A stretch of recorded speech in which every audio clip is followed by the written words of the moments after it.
And the Lions are hoping for another strong effort from their defense as they look to ground the Browns in Cleveland.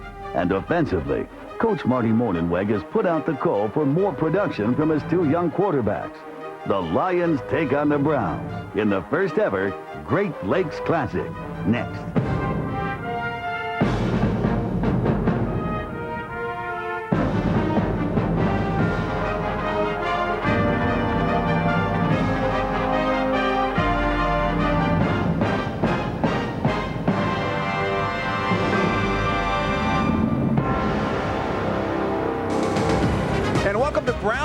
In Cleveland, where tonight the Lions are hoping to get one for the win column as they get set to go in their second preseason game. Hello again, everybody. I'm Dan Miller, joined by former Lions All-Pro Chris Spielman. And Chris, let's get right to it. Much of the talk around this football team has been about the quarterbacks. They struggled last week in Baltimore. This week, head coach Marty Mornhinweg is looking for more. Again, Mike McMahon starts, then Joey Harrington comes in. Well, what Marty wants to develop between his young quarterbacks and himself is trust. How do you develop trust? Well, you give your quarterbacks a chance to succeed. For Mike McMahon, what you want to do is put him in a position to succeed by using his athletic ability, getting him outside the pocket, let him create, and giving him that run-pass option. He's a dangerous weapon when he has that ability. Now, with Joey Harrington, how do you develop trust with Joey? The one thing you want to do is put him in with the starting offensive line. Let him throw the ball downfield. Show that you trust him by calling plays for him to succeed. Let him test his arm. Let him test his receivers. Let him test the playbook. Let him test everything. And we will see Joey Harrington with the first unit tonight, probably late in the second quarter, then most of the second half. Scott Dreisbach might come in after that to clean up. Now, they're going to be playing against a young quarterback tonight in Tim Couch that was basically thrown out there and told to survive, sink or swim. Is that the way you develop a young quarterback? Well, there's two schools of thought. You can have Joey stand on the sidelines and hold a clipboard all year. When you drafted a guy, eventually he's got to get a shot at being the future of your franchise. That's what the Browns did with Tim Couch. They threw him in there. He played 14 games his rookie year. He learned on the job. He's developed into a fine quarterback. I talked to him before the game. I said, Tim, how you feeling? He says, Chris, this is the best I've ever felt, and I really do believe that playing in the same system and playing early has helped me come along, because I asked him that exact question. Do you sit or do you play? He's one that plays. And he looked like a veteran in their first preseason game against Minnesota, which they won. Now, if there was a positive for the Lions, it was their defense in Baltimore. Didn't give up a touchdown, and who better to talk about that than a former Lions defensive back, Robert Bailey, who's down on the field. Robert. Hey, Dan. It's great to be here in Cleveland, home of the Rock and Roll Hall of Fame. Now, Coach Schottenheimer and his defense is hoping that they can continue to do that rock and roll. Last week against the Ravens, they set out and accomplished three things. They stopped them from scoring, they held them out of the red zone, and they forced 3 turnovers. Now, I spoke with Coach Mornhinweg last night, and he said this defense is more aggressive and more confident than last year's defense. If they can maintain that confidence and aggressiveness, success is right around the corner. Stay tuned. All right, Robert, thank you very much. And do stay tuned, because the kickoff is coming up next. We're coming right back to Cleveland after this.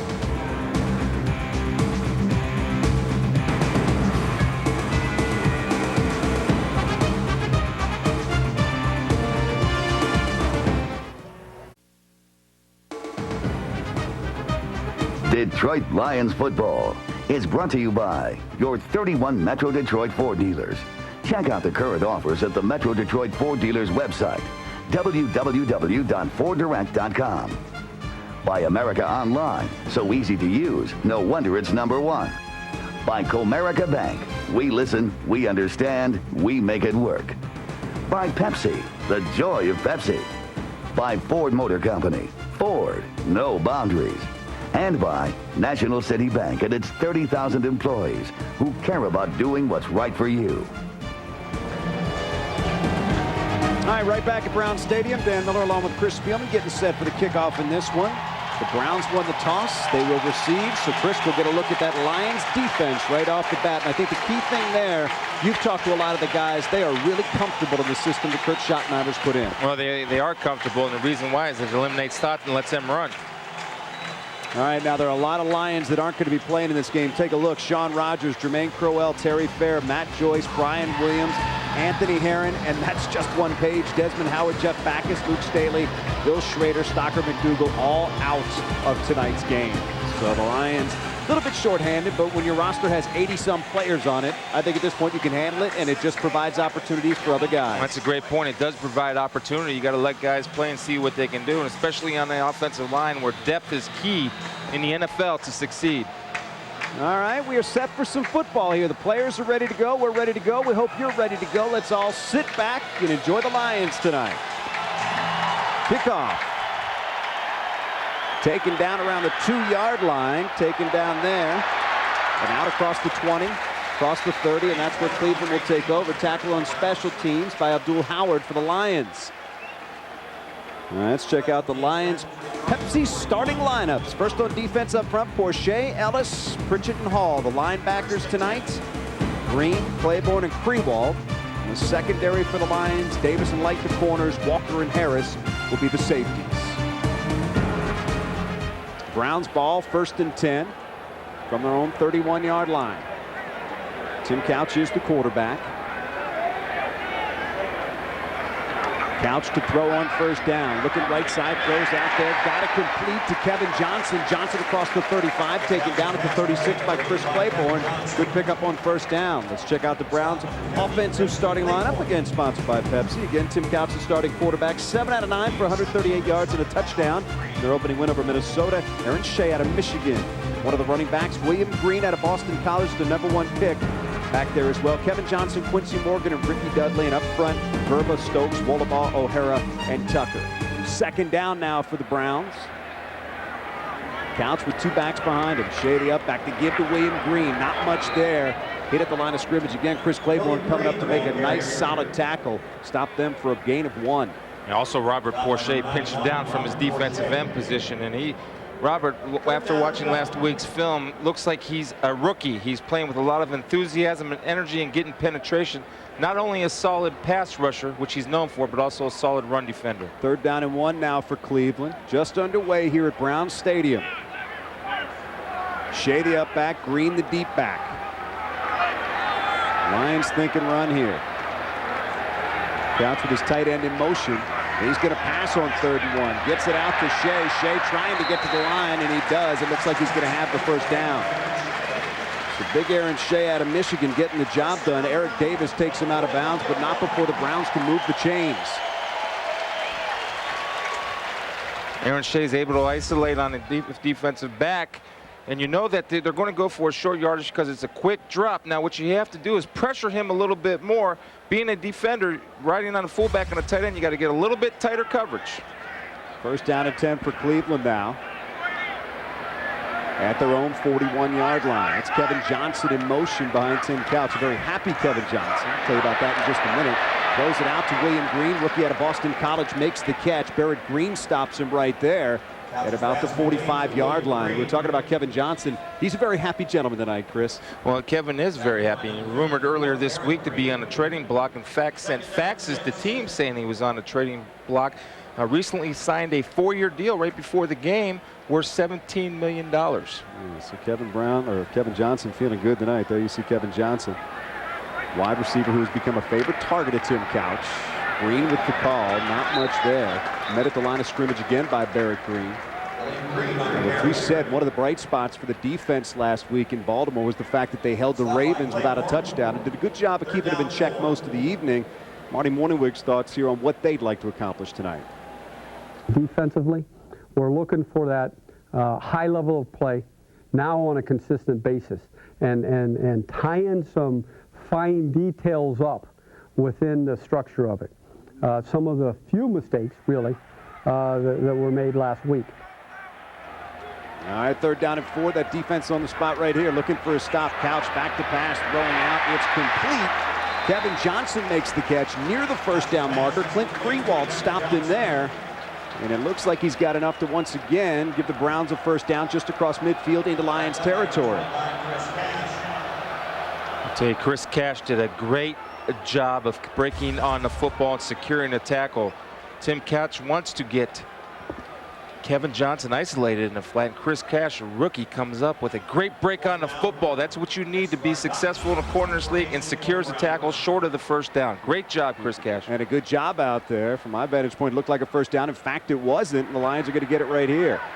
Desmond Howard not playing tonight, as we told you. Fair catch made down there by Avion Quezon, who takes it down around the 6, and that might be an experience because, Chris, oftentimes coaches will tell you not to take it inside your 10. Wrong. I'm going to disagree with you, Dan, because they had a guy cover the goal line. He made a smart decision. Well, he takes it on the 6 right there, and that's where the Lions will have it when we come back. Night after football, catch Fox 17 News at 10 at a special time. Dan Miller, Chris Spielman back at Brown Stadium. Lions with their first possession of the evening, and they're backed up. Got the ball on their own 7-yard line. Mike McMahon with Corey Schlesinger behind him. McMahon rolls out, throws out there. It's complete and taken down right there. The tight end John Owens. Corey Fuller making a nice play. Lions pick up a couple right there. Let's check out the Lions Pepsi offensive starting lineup. Mike McMahon, the quarterback. Schlesinger and Stewart, the running backs. Hakeem getting his first work as a Lion. Scotty Anderson in there as well. John Owens getting the start at tight end tonight. Up front for the Lions, Backus, Blaze, Semple, Beverly, and Brendan Stye. On second down now, the give over the right side is to Stewart. Stewart tries that. Not much there. Gets across the 10 to the 12. Robert Griffith, longtime Minnesota Viking, coming up to make the stop. 4 or 5 former starters for the Minnesota Vikings on this Brown defense. Let's take a look at that Cleveland defense right now, and it all starts for them up front with Kennard Lang, former #1 pick of the Washington Redskins, Gerard Warren, Orpheus Roy, Courtney Brown, Denman, Boyer, and Rudd, the linebackers. Third down now for the Lions.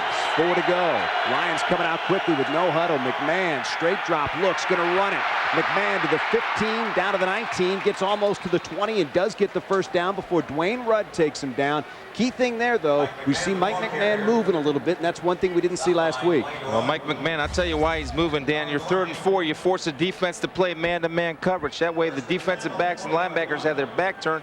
Mike knows he only needs 4 yards, sees the hole. His option now is to run the football. Marty wants him to run the football. Did a good job of getting the first down. Lions will run the football here, too. James Stewart, big hole across the 30 to the 35 to the 40 and in the clear. Stewart across midfield and down to the 40-yard line before he's run out of bounds, but a big gain for the Lions on the play, 30 yards. And I saw Carl Mock walking down the sidelines there, the offensive line coach. He's happy. Why? Because there's a huge hole opened up by that offensive line who the coaches, frankly, weren't pleased with their performance last year. The Lions once again are going to go with the hurry-up offense. No huddle as they come down to take over at the Cleveland 41-yard line. Give over the left side is to Quezon. Quezon inside the 40 down to about the 38-yard line. Orpheus Roy making the tackle for Cleveland. A solid game last week at running back for Avion Quezon. 6 carries, 22 yards, 4 catches for 66 yards. Lions with a new wrinkle, not using a huddle here on second down now and 7 in Browns territory on their first possession. McMahon looking, throws out there, complete to Hakeem, who makes his first catch as the Lion and comes up, cleaning off the uniform. Down at the 24, it'll be a first down for Detroit. You know, Dan, I love what Marty's doing. He's coming out and going to no huddle and letting Mike McMahon develop a rhythm. What they did, they forced to throw a slant. Now, Hakeem, it's important for him. They'll run a quick slant. They'll run a play action, pulling out a guard. Mike looks off one way, delivers the Oz on the quick slant, goes up and gets the football. Does great confidence for both quarterback and receiver. Then Lions quickly to the line. McMahon, straight drop, looks, throws out there, looking for Schlesinger. Almost makes the one-handed grab, and then Dwayne Rudd almost made the interception. Bottom line, though, that one's incomplete. It'll bring up second down and 10. And watch Mike McMahon's eyes on this play. The difference between this play and the last play is Mike's eyes are going to look right to his first option. He's going to stay on that first option and try to deliver it to Corey. Now, that's a well-thrown football because it's only where Corey could catch the football. Still, even though it was incomplete, it was a good decision, a well-placed football. 2 receivers, Anderson to the far side, Hakeem to the near. The give is to Corey Schlesinger inside the 20, down to the 19. Dwayne Rudd makes the tackle.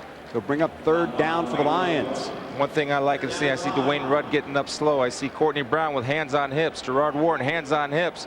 That's a great job by the Lions offensive line. Look, they're ready to line up, ready to play. Let's go this no huddle.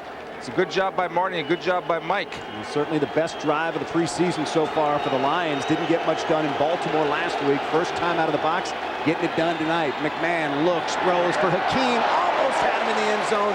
Hakeem spun around, couldn't hang on. Incomplete. Robert Griffith on coverage for Cleveland. Even though Azakim dropped the football, that's delivered. It looks like some people will say, Chris, what are you talking about? Because the ball's thrown outside. He needs to throw it outside because it's a too deep coverage. Now right here, you'll see Mike McMahon. He's going to place the ball in cover 2 on the outside shoulder right there, only where Azakim could come down and get the football because the safety was coming over. If he were to throw it inside, it could have been picked off. Dave Pavich in to attempt the field goal for the Lions, and it is no good. So Marty Morningwig deciding not to go with Jason Hanson right there. Dave Pavich with the attempt, no good, and the Lions come up with nothing after a very strong drive the first time they get the football. Take another look. We're going to take a break. We're scoreless in Cleveland after Pavich. This is the attempt.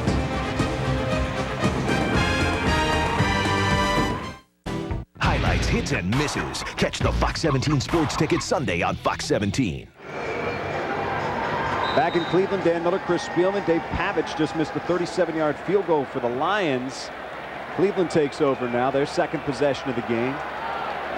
William Green behind Tim Couch, Kevin Johnson to the right side, and Quincy Morgan to the left.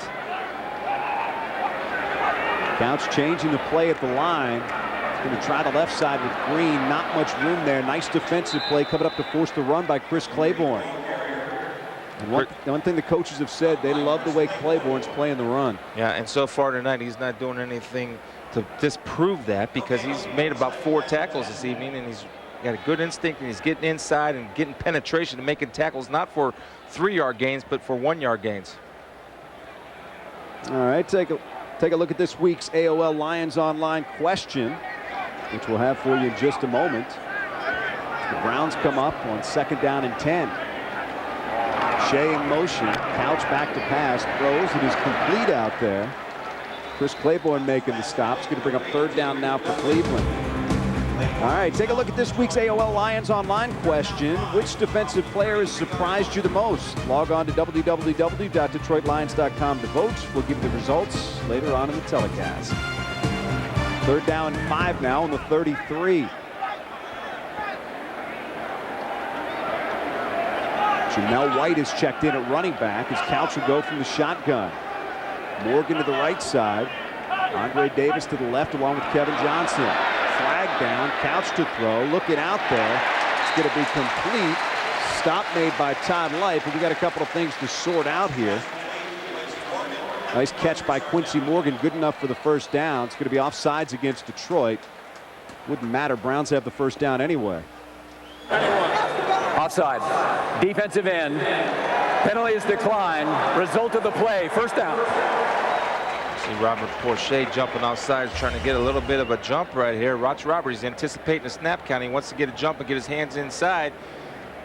Thought maybe he was drawing off there, but Robert is a veteran and he's wily. He tried to jump the count. That's what great pass rushers will do. We'll get a rhythm for what the quarterback's cadence is and try to get a jump on his voice inflection. 1st down and 10 for the Browns as they approach midfield. That's Johnson behind Couch. Deep back, taking the draw. It's Green. He finds an opening on the right side. Green across midfield, down inside the 45 to the 43. Tackled by Brian Walker. Brian Walker does a nice job from the safety coming up and hitting a young rookie. And William Green is the rookie out of Boston College, their #1 pick, who the Browns feel is their future back. And what you'll see here is a good job of William Green executing patience, finding a hole and bursting downfield and putting his head down, getting extra yardage. That's what rookies should do. Green got about 9.5. It's going to be 2nd down and about a half. We'll call it 1 if you want to be technical. Green again gets the call, tries the line, gets the 1st down inside the 45 down to about the 42. So once again, Brown's going to move the chains. Clint Freewalt making the stop for Detroit. Watch Luther Ellis right here. This is a guy that's a key factor to the Detroit Lions defense and what he brings. Right here, you'll see his strength, and he takes off, disengages on the block, makes the tackle. Anytime you can do that, you free up your linebackers and you become a factor in the tackle. Luther did both, took up linemen and made the tackle. He's a great football player, key for the Lions run defense this year. Lone setback is Green. Now he leaves the backfield. Couch with nobody behind him. He's set to throw on 1st down. Gets it out there, looking for Green. Incomplete. Green should have had that one. Looked like a rookie there. Chris Claiborne in coverage. Good pressure from Kelvin Pritchett. And when you see Tim Couch here, William Green is one-on-one with Chris Claiborne, and one of the things, and he had Chris Claiborne beat a little bit inside, and what Chris needs to do, you'll see Chris cannot let him inside. There's Kelvin Pritchard getting pressure. And that's it, Kelvin, put him down a little bit. Tim's a tough guy, he can handle it, but with Chris Claiborne, he needs to protect the inside when you're in man-to-man coverage and use the sideline as your friend. 2 receivers left now for the Browns. It's second down. Couch to throw. Got Green. This time he hangs onto it inside the 40, down to the 35. Leaves his way to the 34 before Claiborne makes the stop. But a good gain for the Browns there. So far, Tim Couch has been getting it done 6 out of 7 for 35 yards. Well, this is what Marty wants to see out of Mike McMahon and Joey Harrington. Tim's looking downfield. His first, second, and third option is not there. So his third option is William Green. He's there. He's the dump-off guy. And why not get the ball into your hands of the running back who can create? Who better to run the football after he catches it than a running back? That's what they do, and they do it well. Third down and a couple now for Cleveland. So far tonight, they're 2 out of 3 on third down, 67%. Couch with the pitch to White. White looking for room, not much there. I don't think he's going to get it, and it's going to be 4th down. Nice defensive play by the Lions to stop everything up right in the middle. Penetration kills run plays. And here you'll see the guys getting off on the football, splitting a double team. There's Travis Kershke right there. Spin away. See that spin again, getting off blocks, taking up 2 guys, yet not giving up on the play, spinning off the blocks and making tackles. That's a nice job. And the Browns now on 4th down. Look like they're going to go for it, but before they can, the Lions are going to call timeout and come over to the sideline and talk about it with Kurt Schottenheimer.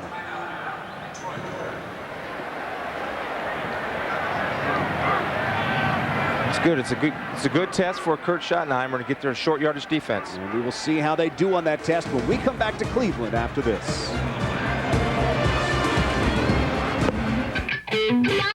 Tonight after football, catch Fox 17 News at 10 at a special time. Miller, Chris Spielman back in Cleveland. Browns set to go for it on 4th and 3. Their best offensive penetration of the evening. The Lions looking for what would be a big stop. Lions, if you're just joining us, had a chance for a 37-yard field goal in their first possession, but Dave Pavich.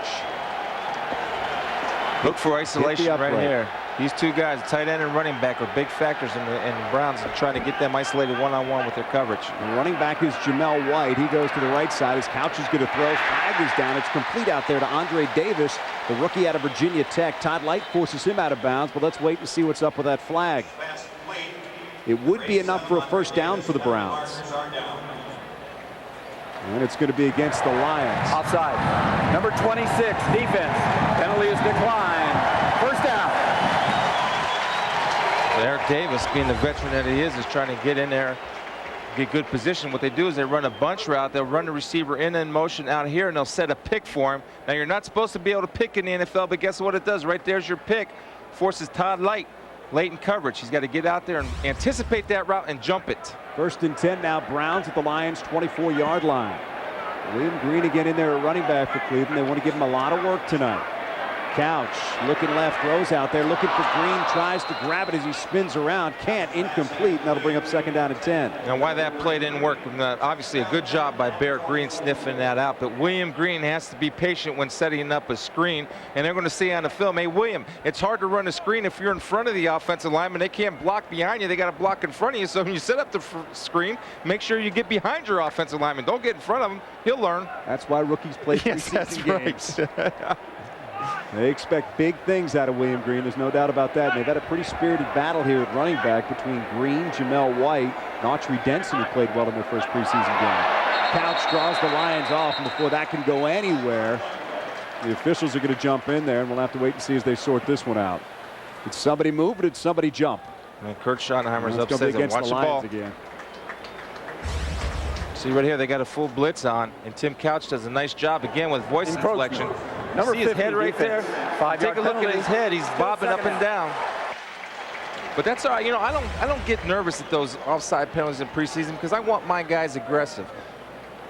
Now, for regular season, yeah, you jump off sides. It's a lack of concentration. Preseason, let's develop that attitude and aggression. 2nd down and 5 now after the penalty.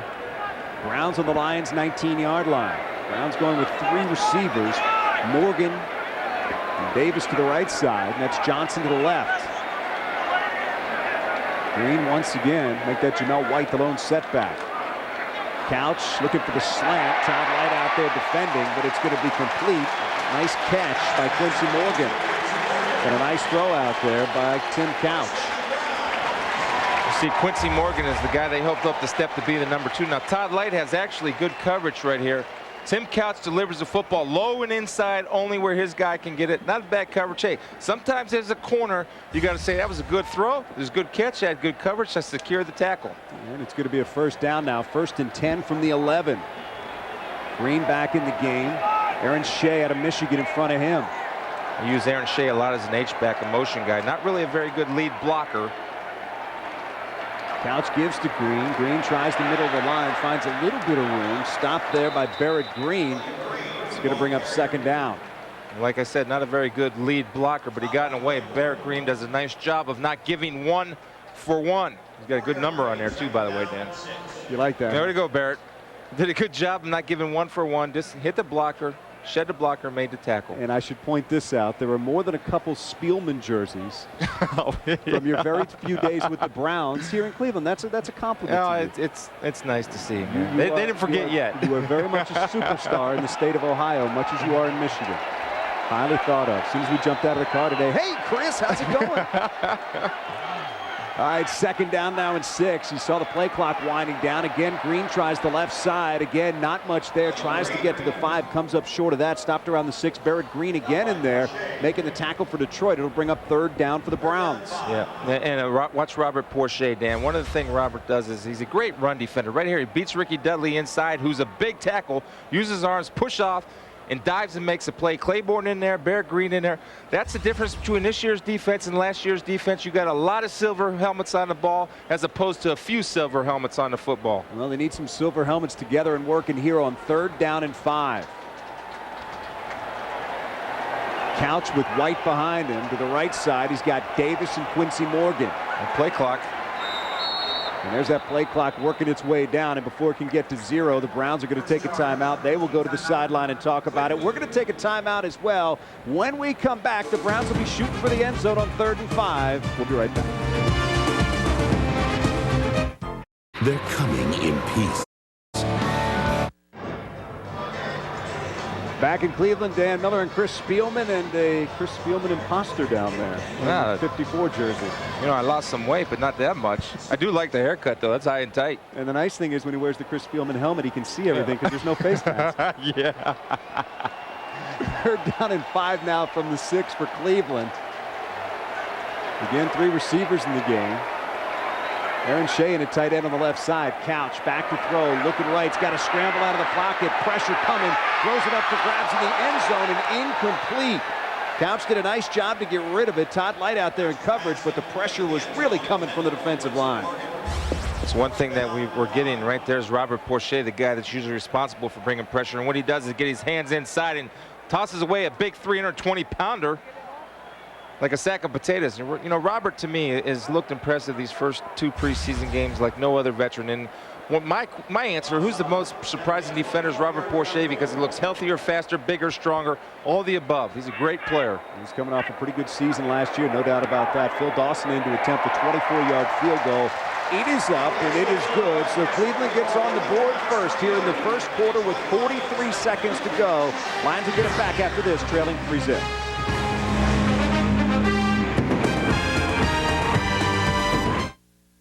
Hits and misses. Catch the Fox 17 Sports Ticket Sunday on Fox 17. Dan.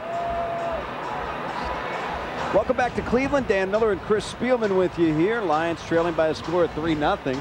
Phil Dawson with a field goal to put the Browns on top.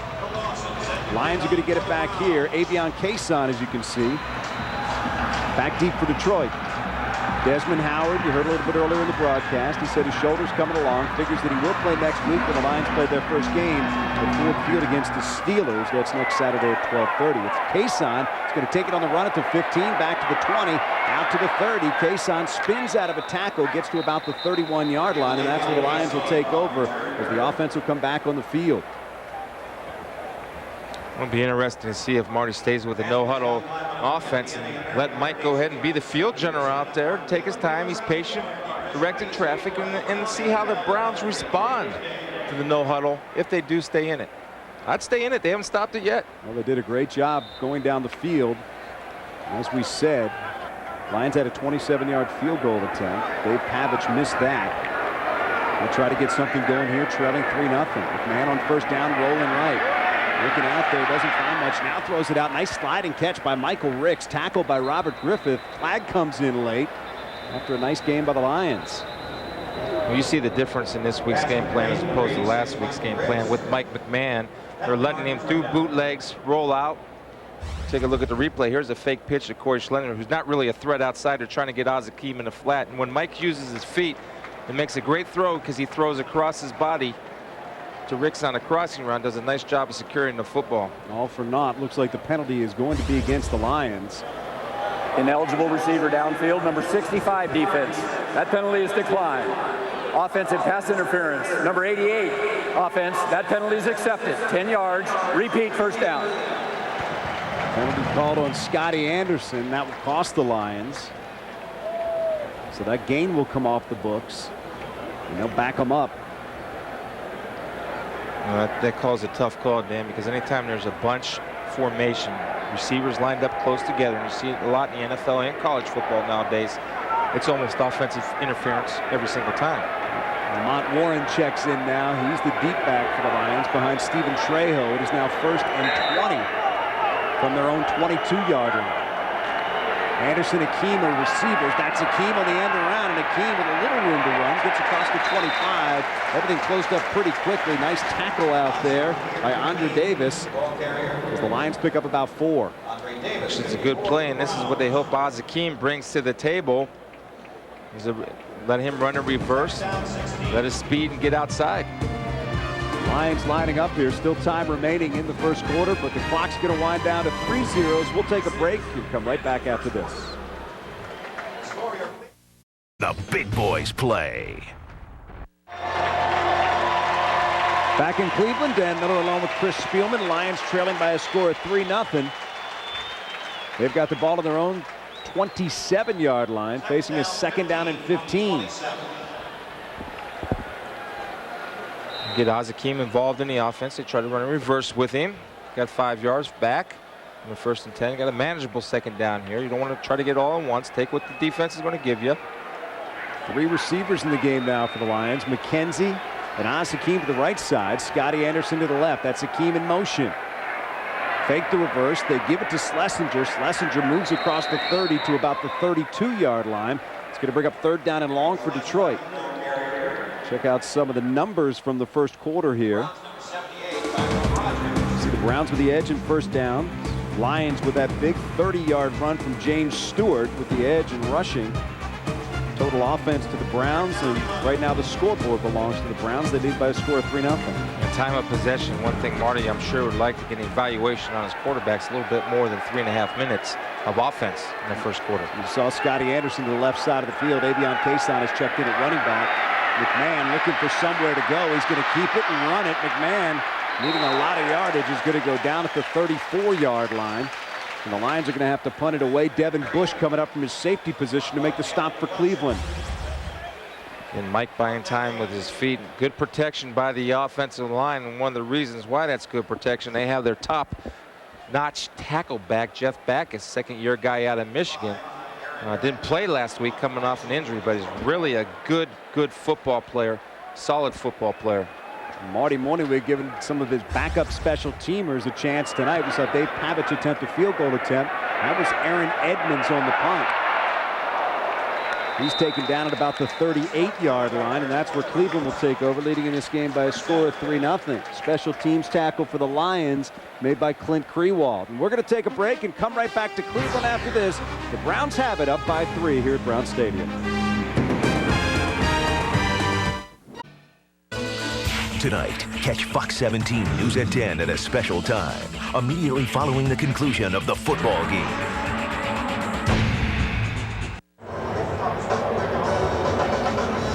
Back here in Cleveland, Browns leading by a score of 3-0. We have seen the last of Tim Couch for the evening in all probability. Kelly Holcomb has come on, 6 years out of Middle Tennessee State. He is in a quarterback for the Browns. Tim Couch leaves 9 out of 12 for 60 yards. And on first down, Holcomb is going to give to the deep back. That's William Green. Flags down as he gets across the 45 to the 46-yard line. Barrett Green making the stop for Detroit, but again, we'll have to wait and see. And it looks like it will once again be against the Lions, and once again, it appears to be an offsides call. Yeah, you know, I was talking about that offsides. After the first 3 or 4, it's not aggravating. Now it's starting to get aggravating. Then it starts and you to see bother Kurt you a right little there. He took his headphones off and said, "Watch the ball, please." Is that how he said it? That's, well, a little bit stronger than that, I would think. Look at him. He's down there in his 2-point. He's ready to start getting out. I can stay onside. All right, second down now and 3 for the Browns from their own 46-yard line. Holcomb to throw his first pass of the game. There comes Luther Ellis, though, to take him down. Great play by Big Luther, getting in there for the sack.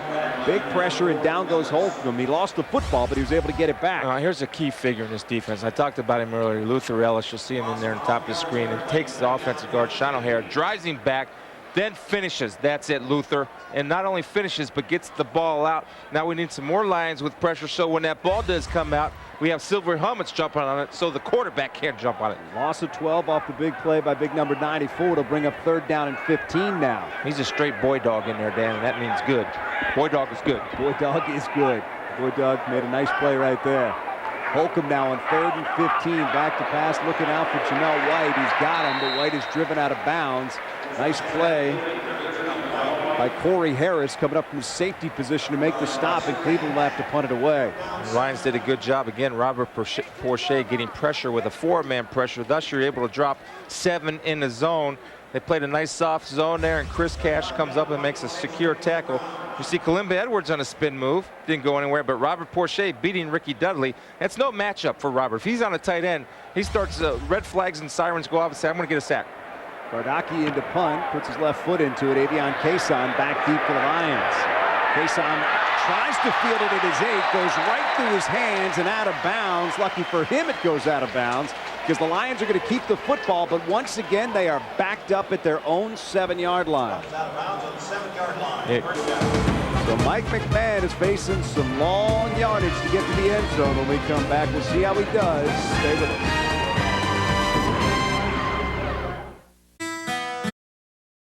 Get straight talk for the people making news in West Michigan. Sunday on Fox 17 News at 10. The year was 1999. The Lions held a groundbreaking ceremony for the new stadium in downtown Detroit. Local community leaders joined William Clay Ford and Bill Ford Jr. to make ground on Ford Field. That was our Ford flashback, and we will flash ahead to Ford Field next Saturday. Preseason game against the Steelers. We'll all get to look at it, and it's absolutely beautiful. Mike McMahon in trouble on first down, gets out of it. Flag down as McMahon works his way all the way back across the field. Gets back to the 13-yard line. Anthony Henry coming up to lay a lick on him, but once again, we're going to have to wait for the officials to sort things out. I think we're going to have a holding call on back is a chop block. The Lions have had their share of penalties this evening. They've had problems on that front. You know, though, again, though, you see the difference in play calling and developing. Personal foul. Chop block. Number 64. Offense. Half the distance to the goal. Repeat first down. Talked about in the opening of the show, Dan, is developing trust. And how do you develop trust is let Mike McMahon get out and use these things right there. See those things right there moving? That's his feet. That's where he's a dangerous guy and can create with his feet. They might have to create right here because the Lions are really backed up at their own 4-yard line, facing a first down and 13. Penalties there. Lions 3 for 18 yards so far tonight. McMahon on the give to Lamont Warren. Warren tries to get the 5, maybe picks up 1. Mark Smith doing a nice job clogging up the middle for the Browns. Second down 12 from the 5. And a good call and just buying yourself a little bit more. And also you run that play too to set up a play action from that formation. That's what your basic play action comes off with, a lead draw, a fake lead draw, then throw the ball downfield. Good call, good call. Second down and 12 now from their own 5. Anderson and Oz-Hakeem to the left, to the right side. It's tight end Michael Ricks. McMahon to pass from his own end zone. Now he's got to move. Still looking, nowhere to go. Trying to outrun Dwayne Rudd. Gets across the 5, picks up a couple, getting to the 9. It's going to bring up third down and long, though. Again, you see the athletic ability that Mike McMahon brings to the quarterback position. And you'll see right here, he's going to drop back. Now, what he's showing me is patience.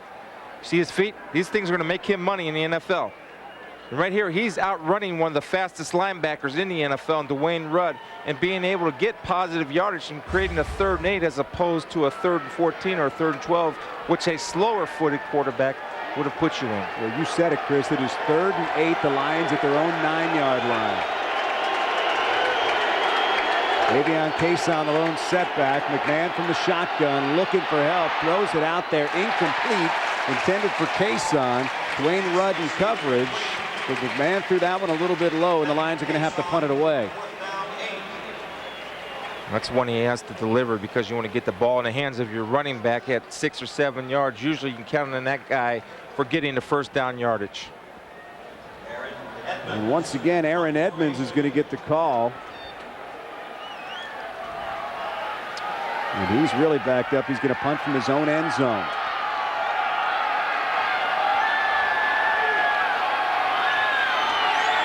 Edmonds puts his foot into it. Line drive punt. Take it around the 45. And back on the return for Cleveland, and getting a nice ball to blockers is Dennis Northcutt. Northcutt finally forced out of bounds at the 27. So Cleveland's going to have great field position when they take over, leading by a score of 3-0 here at Brown Stadium. Lions defense is going to be on the field when we come back.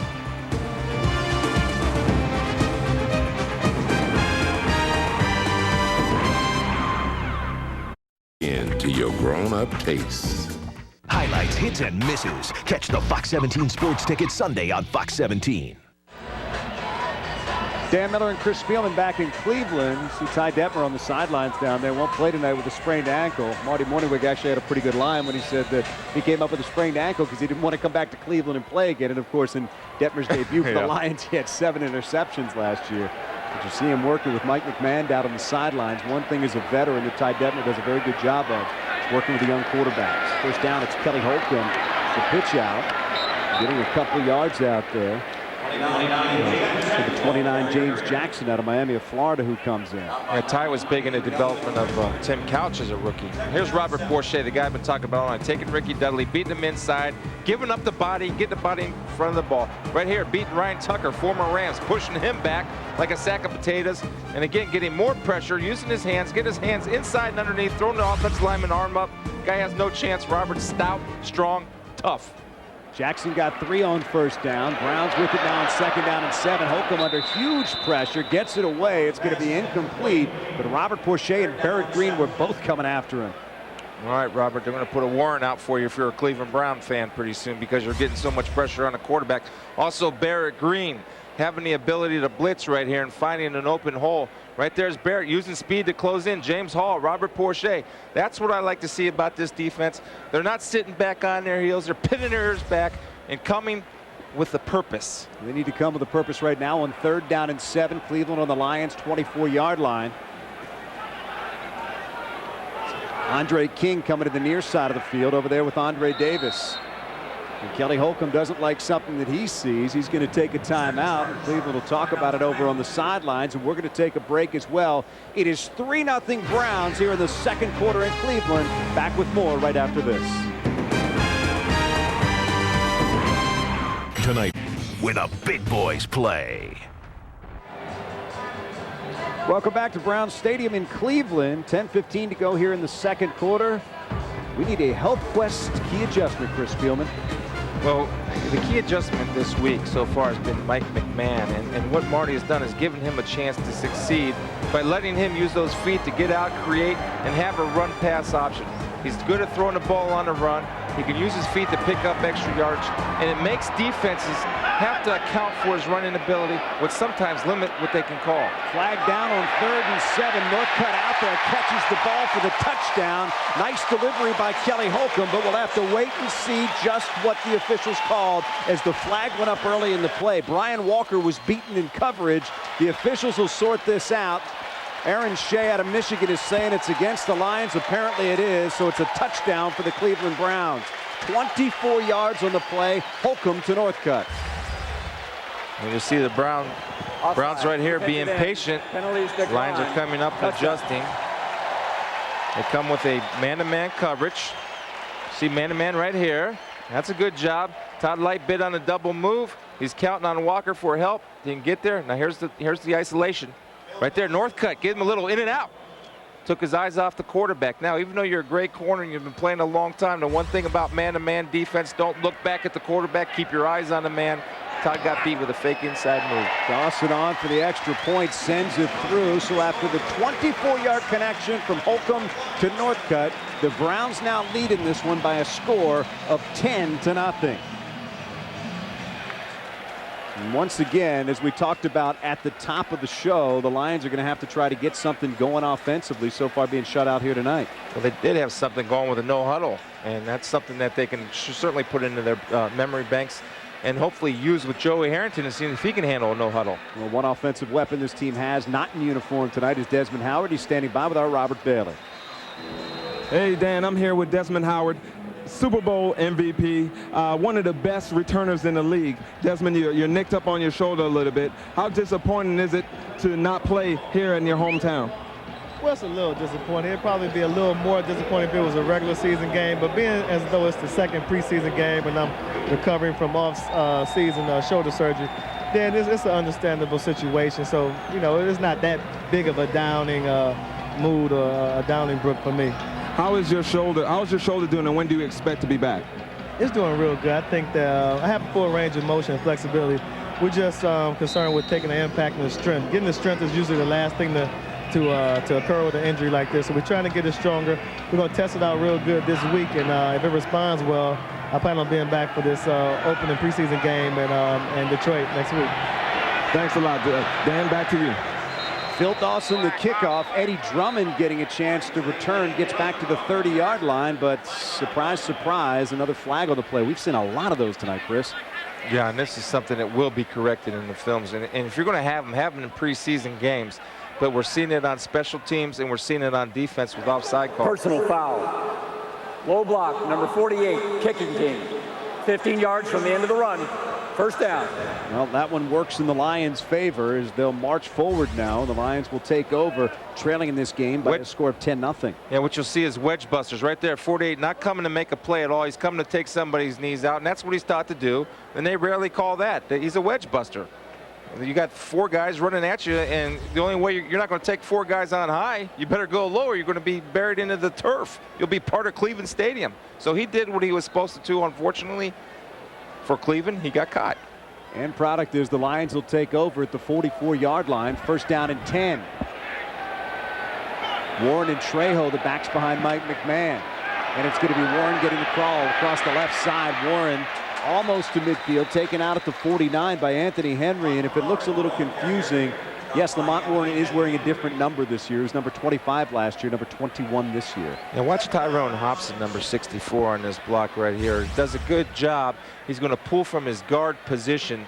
You see him right here. Now, he doesn't knock the guy off his feet, but what he does is slow him down a little bit and give Lamont Warren a chance to get to the corner and pick up a nice gain on first down. And on second down, again, it's Warren getting the call, trying to get to midfield, doesn't. Basically back to the line of scrimmage and taking down there. It's going to bring up third down for the Lions. Darren Hambrick in at linebacker, fifth year out of South Carolina, making the stop for the Browns. Third down and 4. Facing the Lions, trying to keep this drive alive. See their yardage on the ground. Detroit doing a good job. Bunch of those came on a long run by James Stewart in the first quarter. Third down now from McMahon. Lamont Warren behind him. McMahon back, looking, nowhere to go. He's going to keep it himself, and he's going to get the first down. McMahon inside the 40, slides down to the 38. Nice gain on the play. 13 yards and a first down. You see a good job of the offensive line of protection, opening up a hole for Mike McMahon. And this is what I like about Mike and his growth. You see a good job of good protection, no penetration there. Mike is patient. He's letting that hole open and letting the defenders get more depth, knowing, again, the distance he needs to get a first down was 4 yards. He gets the first down and hits the turf. Good job, Michael. Hakeem and Anderson to the right side for McMahon this time on first down. Again looking, throwing out there. It's complete. Down around the 36-yard line, a pickup of a couple. Anthony Henry making the stop on Scotty Anderson. Well, one thing I like about Mike McMahon here is his patience. And this time, not really letting the play develop because he has good protection up front. His first option was covered deep. His guy was covered in the flat. And he sees Scotty Anderson just sitting. Let me throw the ball low so no defender can get it and get it first, get 4 yards. That's a good job. You're putting yourself in 2nd and 6. Now you have the defense where you want them. Good opportunity for Scotty Anderson tonight with Jermaine Crowell still out. Bill Schrader not playing either. Anderson with a chance to show what he can do. McMahon on 2nd and 6. Looking, he's going to have to run out of the pocket. Throws it out there, incomplete. Anderson was open. McMahon trying to throw on the run, and those two couldn't get together. Well, he was wide open, and this is where Mike has to develop a little bit more consistency. What does he do well? Once again, Mike is dropping back in good protection by the offensive line. He's staying patient. He's not in a hurry. Now he's going to roll out this way and buy time with his feet. Breaks contain. Nice little fake there. Had time to throw the football. Scotty Anderson, nearest guy was over next door in Euclid. Scotty could have got the ball and maybe ran for a touchdown because the next coverage guy was over there in Euclid. 3rd down and 6 from the 35 now. Hakeem to the left, Anderson to the right, actually lined up in the stadium this time. It's McMahon throwing on the run. It's incomplete. Looking out there for his tight end, Ricks. It's check that John Owens, but flags are down. Yeah, Lamont Warren caught the deflection. This one's again going to be against the Lions.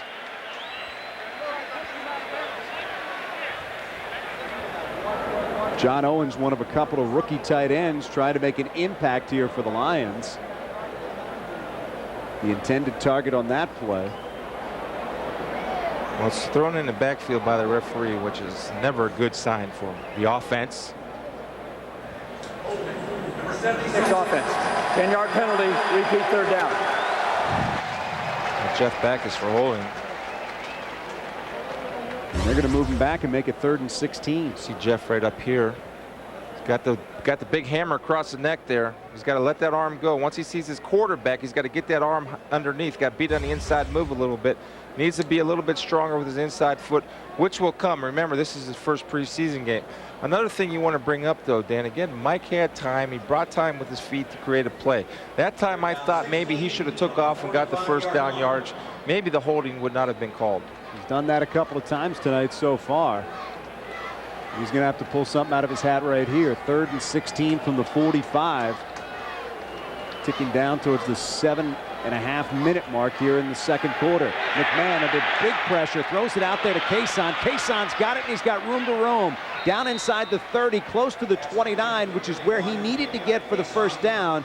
It looks as if he is going to be just short, maybe a yard short of where the Lions needed to get to move the chains. Lewis Sanders, 3rd year out of Maryland, coming up to make the stop for the Browns. Lions with a decision to make now as to what to do on 4th down. I think there's no decision in preseason. You go for it and see where you are short yardage, especially if you're not going to use your 1st-team field goal kicker. That was a good call by Marty Morningweg. Why was it a good call? It's just a screen kiss. Well, it was a screen against the blitz, and Marty anticipated the blitz to give Kason a chance to make a play. Lions are going to take a timeout here and talk about it. 4th down and 1 coming up as they try to keep the drive alive, trailing here in Cleveland by a score of 10-0. And if you're Marty Morningweg, this is one of those times that he talked to us about, Chris, where you're basically allowing your quarterback to learn through experience. Well, it is, and this is a time also when you want to have a guy with this type of athletic ability, because when you have 1 or 2 yards, you can give him and get him out on the perimeter, give him the run-pass option, either run for the 1st down or pass for the 1st down. And I think it's certainly also something where you can see how he reacts to pressure, because this is a situation he's going to face during the regular season. Agreed, and remember now, we don't have a lot of starts under Mike McMahon's belt, but what he does have is a job experience, and this is a chance to put him in a situation which Marty was looking for tonight. He told us he wants to see his guys react to certain situations. Right now is a key situation in the half. Total yards there, Lions with 128, Cleveland with 111. The Lions would love to get to at least 129 here and move the chains. 4th and 1 from their own 30. Lamont Warren is the deep back. That's the tight end Michael Ricks in motion. Play action fake. McMahon throws out there. He's got Ricks wide open at the 20. Ricks to the 10. Ricks to the 5 and into the end zone. Touchdown Lions. A huge play as Ricks beat Anthony Henry around the corner, and the Lions are on the board. Well, what do we talk about doing? Getting him out on the perimeter to what? To give him the run-pass option. Now you see the maturity of Mike McMahon on this situation because he did have both the run and the pass. Now, you'll see right here, he says, you know what, I got the first down if I want to run, but let me make a big play and hit Ricks, my tight end. Now, watch what Ricks does here. Outruns the safety, get the big stiff arm out there. Come on, there you go. Push that little guy away and get in the end zone. That's what Ricks brings to the table is speed and does a great job of run after catch and getting points. Ricks, the tight end for the Lions, a converted wide receiver. The snap to John Jett, not a good one, down on the ground, and so too is John Jett. And the Lions with a special teams mistake right there, and it's going to cost them a point. Lewis Sanders doing a good job of bird dogging Jett and the football, and the Lions are going to just have to settle for the 6. Dominic Carrillo rolls one back here, and right now, you know, actually they do a drill for that, but one of the disappointing things in the Lions tonight is their special teams. Now, Jason didn't kick the first field goal. John Jett does not have a chance. The best thing you do now, John, don't worry about it. It's preseason. Get down, cover up, and protect that. Protect this. See that black shoe foot right there, Dan? You don't want that black shoe foot to get hurt. John Jett doing a good job of grabbing the football and going down. And that will not make coaches happy. They do not like mistakes like that, and that was just plain and simply a bad snap. And you don't want to give away points. I don't care if it's 1 point or 7 points or 6 points or 3 points. You don't want to give points. Back to Michael Ricks. He, of course, a converted tight end, played wide receiver in Kansas City, then made the switch over. So Ricks does bring some speed. If there's a question about him, it's his ability to block the position. That's something he's trying to work on, and what they do, and you can see it on the replay. Well, we don't have a replay, but in some of the offensive formations, they'll give him a little extra split at his tight end position, almost a 2 or 3 foot split to let him get out in space, and usually have a linebacker or defensive line over him. They can't get hands on him because of his wide receiver escapability. So the Lions will get set to kick it off here. They are on the scoreboard, their first touchdown of the preseason. Jason Hanson will kick it away. Frisman Jackson, one of the deep men for Cleveland, along with Andre King.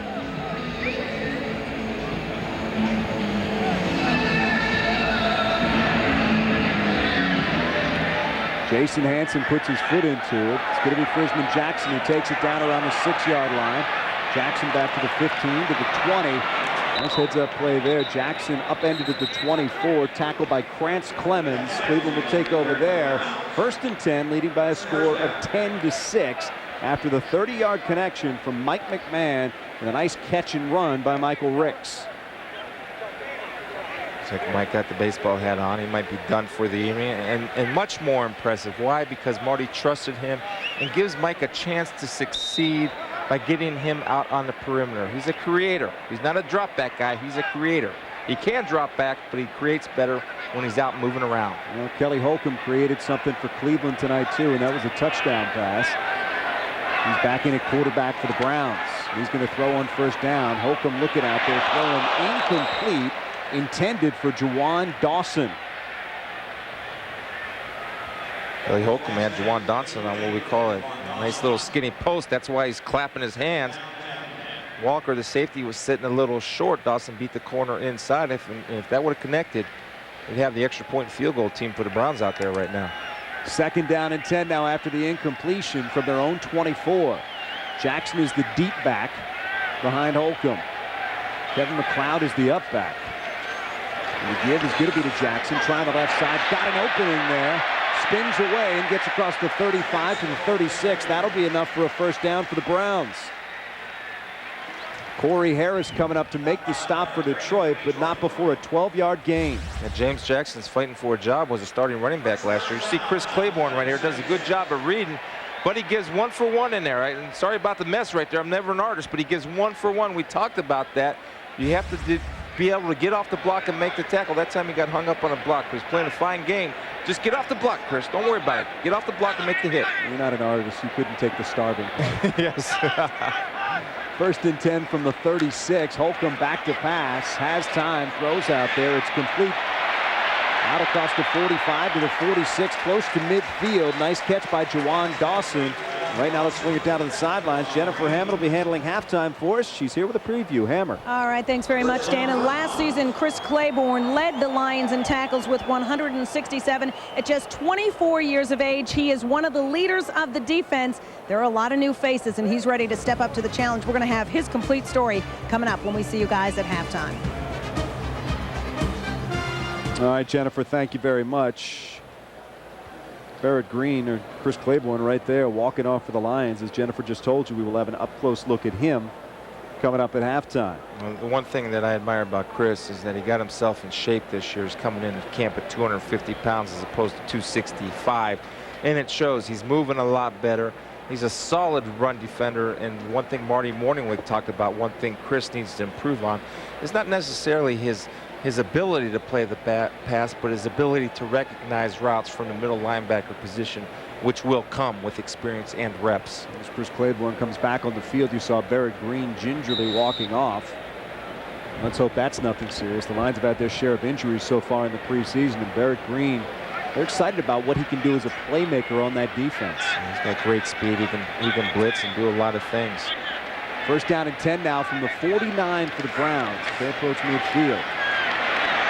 Give us to Jackson. Jackson tries to middle, nothing there, and then comes around the left side and finds quite a bit. Finally taken out at the 41 by Eric Davis. 11 yards and another first down on the play. James Jackson does a good job of bouncing it outside. You see James Hall right here has a good position, but he's got to get off the block quicker because he has support. That means nobody gets outside. You're as wide as the widest, and right there Eric Davis has got to get his head across the bow. Don't come up there too nice, Eric. Come up there with something behind you. Don't come too nice. You gave him an extra yard. James Jackson's second-year man out of Miami of Florida. Mark Campbell in motion. Fifth year out of Michigan. Holcomb to pass. Looking, throws. Out there, it's complete to his big fullback, Kevin McLeod. Not much room there for him. Taken down just across the line of scrimmage. Pickup of one. Clint Freewalt in coverage. Clint Freewalt's a guy that's, I think, surprised the Lions coaches a little bit. He's had an opportunity starting so far. He's done a nice job. That time, a good job in recognition of route. Broke on the football, made a good, solid tackle. Limited it to a short game. Second down and 9 now from the Browns. From the Lions 39. Cleveland leading by a score of 10-6. Don't be nice tacklers. Come up there. Hit them. Close the gate and close it hard. Close the gate in front of the ball. One step wrap, two steps to squeeze. Bring your feet. Lions showing blitz, and here they come. Enough time for Holcomb to get it away. And a nice pass as he completes it out there to Juwan Dawson.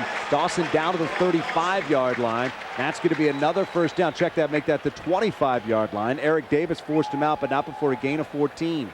Well, this is a great job by Kelly Holcomb.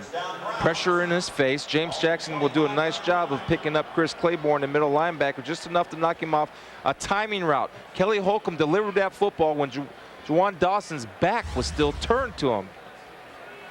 So Kelly Holcomb has done a nice job so far since coming in for the Browns.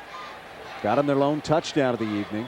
Now he's got him in business again. First down and 10 from the 25. Flags everywhere. That play's not going anywhere, and the officials will come in.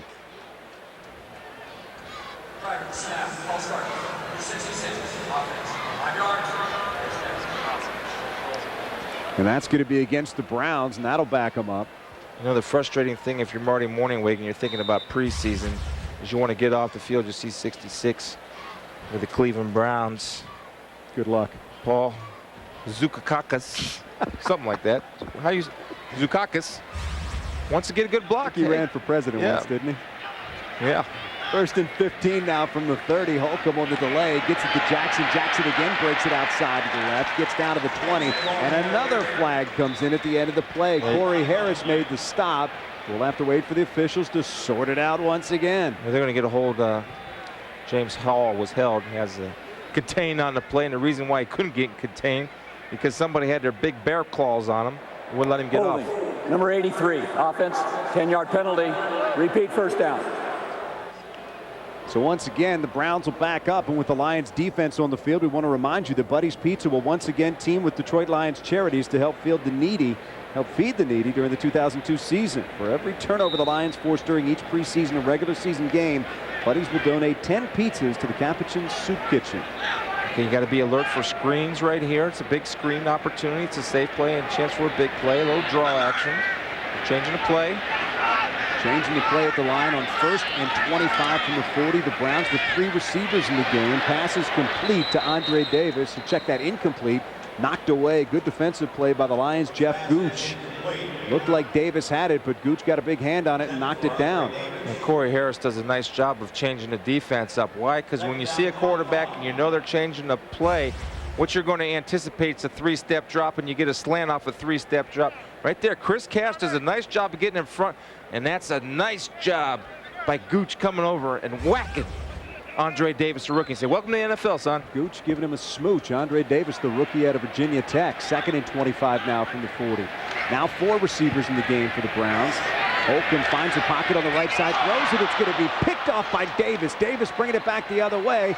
Davis to the 40, out to the 43-yard line, and the Lions come up with a big play right there. 16 yards on the return for Eric Davis. Take another look. Yeah, Eric Davis does a nice job of baiting Kelly Holcomb. When I'm talking about baiting, he's kind of sneaking and hiding, knowing where the route is. You'll see Eric right here. He's kind of sitting soft. Watching Andre King and watch Eric Davis come right back and just baited Kelly Holcomb, say, I'm not going to cover him. I'm not going to cover him. Right when he throws the ball, he knows where Andre King is, anticipates the pass being thrown, and makes a great play. That's why he's played a long time and has been successful in this league. Eric Davis would tell you he's not old, he's experienced. And we told you about Buddy's. Well, that's another 10 pizzas for the Capuchin Soup Kitchen. Compliments of Buddy's Pizza and Detroit Lions Charities. Way to go, guys. 1st down and 10 now from their own 43 for the Lions, trailing 10-6. Joey Harrington has come into the game, and on 1st down he gives to Lamont Warren. Warren gets across the 45 to the 46. Now, it depends what Marty wants to do here. Now, you can give your young rookie quarterback a chance to run your 2-minute drill, or do you just want to get him comfortable and into the flow of the game? Hey, let's see what he has. Throw it in there. Throw the ball. Throw the ball. Last week, Harrington 12 out of 21 for 117 yards. The thing that got to Marty Morningwig just a bit, the 2 interceptions. One of them that was returned for the game-winning touchdown. 2nd and 8 here from their own 45. And Harrington to throw. Looks, throws out there, has Trejo. Trejo knocked out of bounds at the 49-yard line. Gain of about 5. It's going to bring up 3rd and 3. But before we can get there, we're going to have to wait out the 2-minute warning. The Lions trying to get something going. They'll face a 3rd down and short when we come back, trailing by a score of 10-6 here in Cleveland.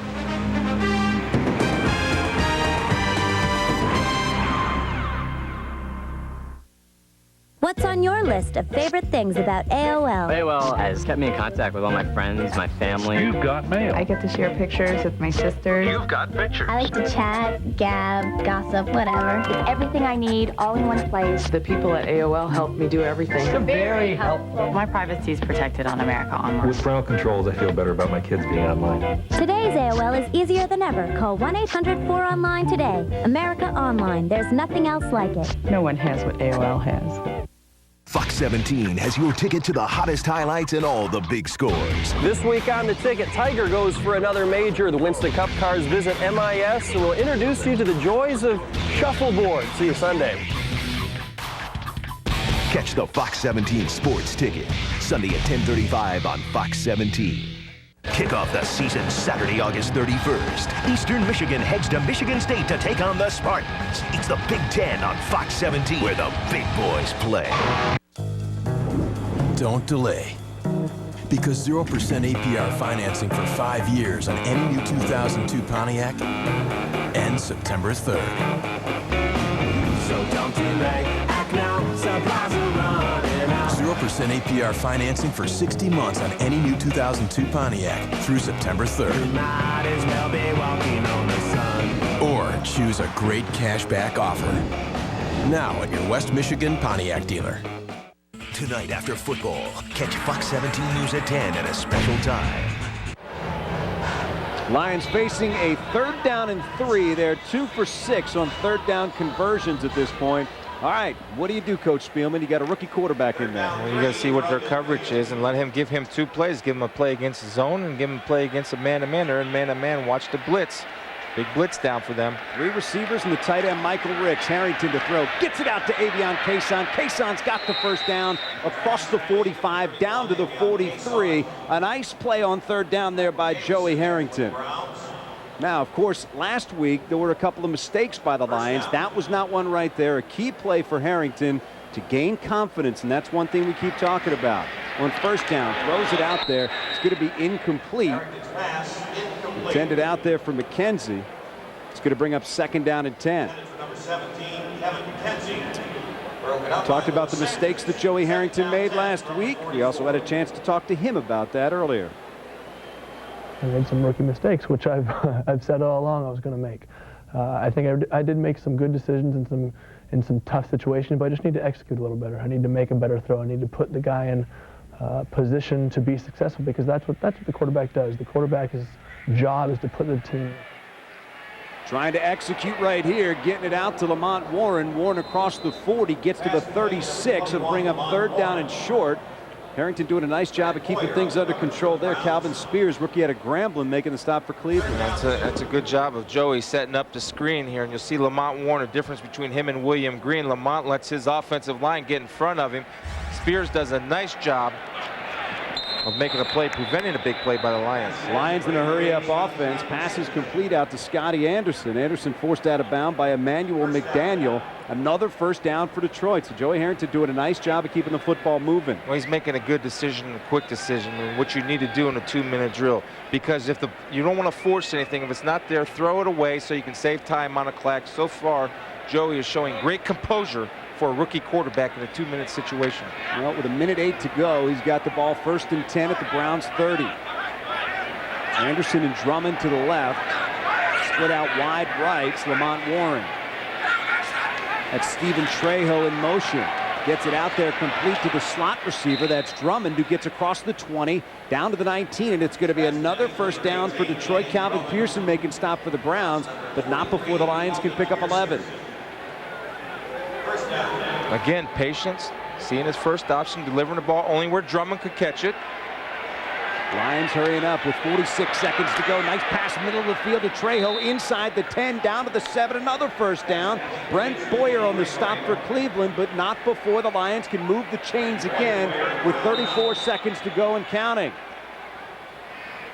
Right there, he got a little confused. He's looking to Marty, seeing what you want. You want a timeout, coach? You want me to clock it? What do you want me to do? But what he's doing is finding the open guy without wasting time. Stephen Trejo does a nice job of running a little option route right here on Ben Taylor and Brant Boyer. They're a little confused. Boyer's supposed to pick up the running back. Trejo beats him inside. Joey recognized, hey, there's nobody on him. Let me throw it to him. Delivers the football where it needs to be delivered. Nice job by Joey Harrington. 1st and goal now from the 7. Yep. Do I need timeout here? Or what do you want? What, coach? Huh? Me? Make a decision? What do you want me to do? You'll learn, Joey. Hang in there, partner. That's what we talked about at the top of the broadcast. Down the line, he won't look to the sidelines. Exactly. Right and Dan, I know it's not nearly the same position, but as a linebacker making calls, if a coach is hesitant, I usually had a plan A or a plan B to go to right now, especially if the team's coming up to the line of scrimmage. Joey will get that as he gets more experience, and when that clock's running, he'll make the decision. Joey Harrington looking to get something done here. He's already got 1 touchdown pass tonight. Harrington on 1st and goal from the 7. He'll throw here. Harrington looks, throws, got a man in the end zone. Touchdown, Scotty Anderson. Well, great job of Joey looking off, forcing the defense to move to the left. Now you have Scotty Anderson coming across the field from where Joey Harrington was looking. Take a look at Joey right here now. He's going to look out this way first to draw the defense over there. Right there, staying patient. A great job by offensive line, by the way. Right here, see him? He's looking out this way. Hey, wait a second. I got my guy coming, Scotty Anderson, on the crossing route underneath. And Scotty does a good job of turning upfield as soon as he catches the ball and putting it in the end zone. Lions take the lead. Jason Hansen on to try to add to that.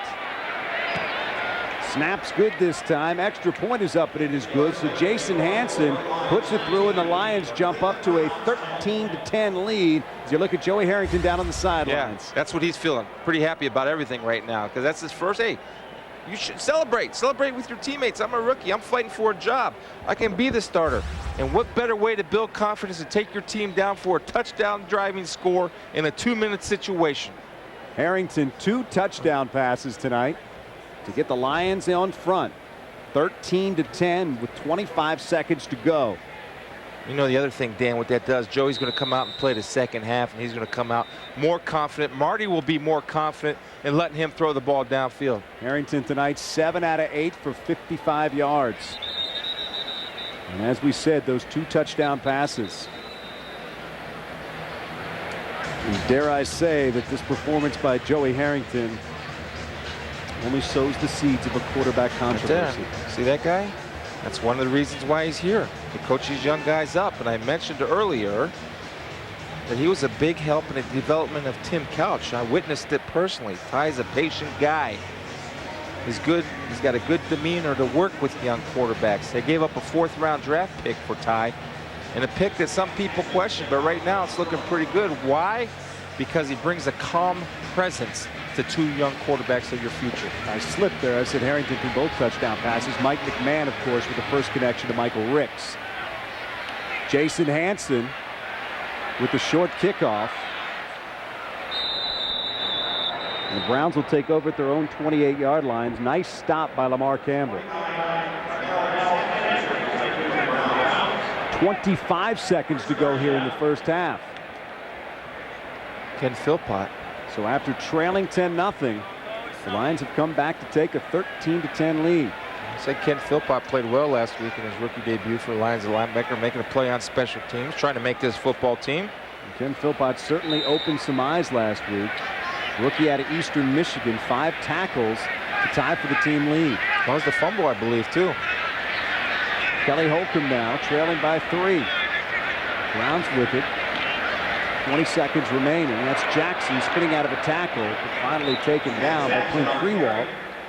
And it looks like the Browns are content to go into the locker room trailing in this one by a score of 13-10.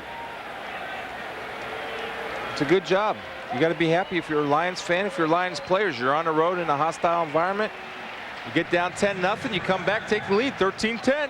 Lions offense comes to life here in the first half. They're up by 3, and right now Jennifer Hammond is down on the field with their head coach, Marty Morningwig. All right, thank you very much, guys. And Marty, I've got to imagine that you're pleased with the way your offense performed in the first 17, 118 yards and 2 touchdowns. Yeah, we but ask some. I apologize.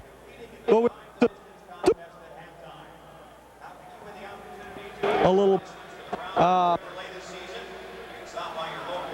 you know, we missed a field goal. Heck, you know, we drop a touchdown and then miss a field goal, so we still have to tie some things together, but I suppose in general, yeah. I was trying to accentuate the positive there. Can you talk a little bit about the play of both of your quarterbacks? Obviously a good step from last game that they both threw a touchdown. Well, I think you saw both of their strengths tonight. Mike moved around and made some things happen and ran a couple times.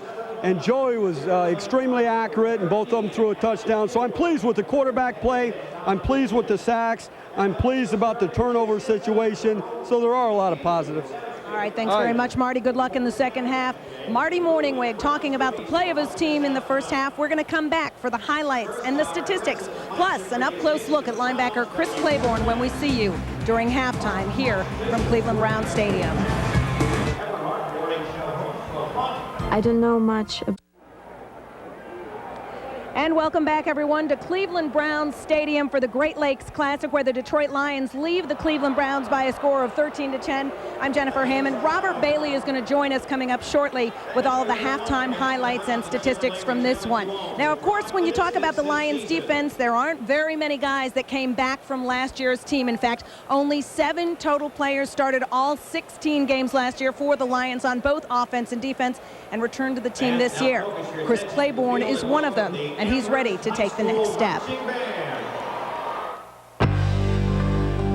Hey, like to run! Like to run! It may be his 4th year with the Lions, but for linebacker Chris Claiborne, this season marks a new beginning as he returns to his natural position, starting at middle linebacker. My big thing is to prove that they did the right thing, and I'm just happy to be here. I'm happy to be in the middle and able to play the position that I've always wanted to play and I've always played. After spending 2.5 seasons playing outside, Claiborne has not only found a fit, but he's also making an impression on first-year defensive coordinator Kurt Schottenheimer. Yeah, there we go, Rob. There we go, Rob. he just does a tremendous job of anticipating different plays based on backfield sets and tendencies and so forth. He's going to be an excellent leader for us in that position. Reset, close west. You know, the main thing is everybody's having fun. And as the season gets on and goes on later on in the season, I think that you will see us to be playing at a more explosive level. Last year, Claiborne played alongside Stephen Boyd and Alan Aldridge, but with those two gone, the focus now falls on Claiborne to step up both on and off the field. Hey, it's a pass, B. He becomes more comfortable in what we're doing, and again, he's very comfortable at this point in time. Then, you know, he can kind of bring people along and you know, and show leadership. And again, he's very comfortable in that role as well. Wait, watch the pivot. I got you too. And when it comes to getting his teammates to follow, Claiborne knows actions speak louder than words. It's hard sometimes to get yourself motivated to go out there, but I got to be ready to practice. I'm the first to go out there and have to show the drill and do what I have to do to get us ready. And sometimes you talk to the young guys and say, come on, you know, pick it up, let's work. And I think that's what I'm supposed to do, and that's what I'm going to continue to do. He set a career high, logging 15 tackles twice in games last season. But when it comes to talk of goals this year, Claiborne knows the most important numbers don't have anything to do with individual stats. We at the point now where we need to win games. Stats mean nothing if you don't win games. You could lead the team in tackles, but what does that mean if you're 2-14? So it's about winning games. And Chris Claiborne spent the offseason working hard, working with athletic trainers. If he looks a little bit smaller to you, he is. He trimmed down 15 pounds, and he's hoping that that will all translate to a very productive season on the field. Stick around. Robert Bailey joins me after the break. We're going to have all of the highlights and the stats from the first half here from Cleveland Browns Stadium coming up.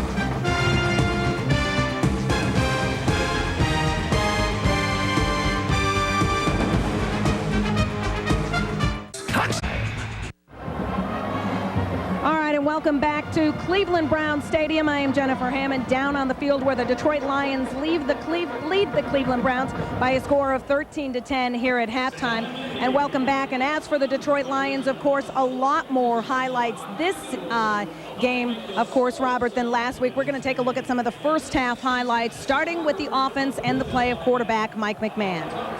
Hey, Mike McMahon is looking very comfortable in the pocket here. He hands off to James Stewart, who also is looking nice for about a 39-yard run. These guys are looking better than last week. Here he is in the pocket. He sees an opening, running. He's moving very well in the pocket. When the pocket breaks down, he realizes that and he gets out of there. Here he is on a pass to Ricks for a touchdown, 4th down. It shows his poise. He then get out of control a little bit, but Ricks is there for the touchdown. Mike McMahon is very comfortable. He looks a lot more poised than last week. All right, and for Mike McMahon, then it came Joey Harrington. Joey Harrington to Scotty Anderson. Scotty made a great effort in getting into the end zone. Joey is showing, here he is, he's showing a lot of enthusiasm. He feels comfortable. You can tell he's a lot more comfortable this week than last week. All right, Robert, now obviously last week the defense was strong and they were out strong again today despite some penalties. Well, yeah, I think the penalties are because of the aggressiveness. Here you see Robert Boucher making a sack on the quarterback. These guys are playing very, very aggressive. Here's an interception by Eric Davis, a free agent. He has brought a lot to the team. This defense is poised to make big plays this year, and hopefully with that, this guy's going to be successful. All right, and that is the halftime highlights. 13-10, the Lions lead it. We'll be back after this. See the Comerica halftime. And there you see the Comerica halftime stats. First downs for the Lions, 9. The Browns had 10, but the Lions with their yards much better than last week. 216 yards, almost 50 yards more than the entire Baltimore game. The Lions leading it 13-10. We'll be back with Dan Miller and Chris Spielman for the second half action from Brown Stadium after this. Is being brought to you by Buddy's Pizza, Detroit's #1 square deep dish pizza for over 65 years. By ABC Warehouse, the closest thing to wholesale. By Big Boy Restaurants, home of the original Big Boy double-decker hamburger. And by HealthQuest, the leaders in chiropractic care and the official chiropractors of the Detroit Lions. Getting set to go here in the second half. Lions leading Cleveland by a score of 13-10. Jay Taylor set to kick it off for the Browns. Eddie Drummond back deep for the Lions. We figured to see Joey Harrington again when the Lions take the field here in the second half at quarterback. We were told he would play most of the second half. Scott Dreisbach might come on a little bit late, but we should see Harrington right off the bat. That's Drummond with a hole across the 30 out to the 34-yard line. So a nice return, and the Lions will take over right there. Tackle on special teams by Kevin McLeod. You know, the wedge busters got busted. Right here, you see Eddie Drummond. And one thing you have to have, I played with the greatest all time, Mel Gray, is courage to hit it up in there. There you see Eddie Drummond with a burst and getting all the yards he can, creating good field position by Joey Harrington. Now, it's a good thing that the Lions are on offense because Joey's feeling good. He's feeling confident. He's only in the locker room for 12 minutes. He comes out and gets to roll again. Marty couldn't put him in a better situation to start a football game, or at least to start the second half. Joey Harrington in the first half, 7 out of 8, and of course his first touchdown pass, hitting Scotty Anderson for the go-ahead score. Mike McMahon also had a touchdown pass in the first half. And right away, the Lions will come out, 2 receivers to the left side, 1 to the right, and that's the tight end Michael Ricks. Harrington throws on first down, complete to Scotty Anderson. Nice move to get a couple more yards, and out close to the first down marker across the 40 to about the 44 before Anthony Henry took him down. And Joey does a nice job of recognizing the weakness of the defense, seeing the corner playing soft and getting the ball quickly to Scotty Anderson. As you mentioned, Dan, has an opportunity to shine a little bit because of the injury to Jermaine Crowell.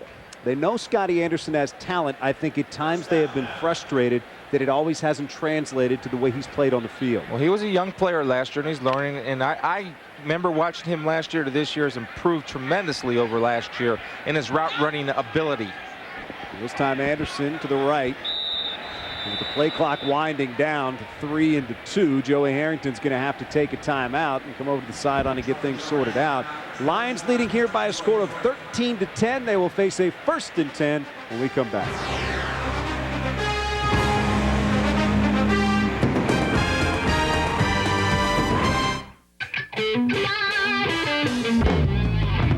Ford trucks are driven hard every day, and built Ford tough means power. Power to take whatever you can dish out. It's made us the truck leader in this country. Our trucks are built to work, and low-end torque is where the work is done. And so when you hit the accelerator, we have great low-end torque. You can't fake it. Power is something that we're going to hang our hat on. We're going to be known for it.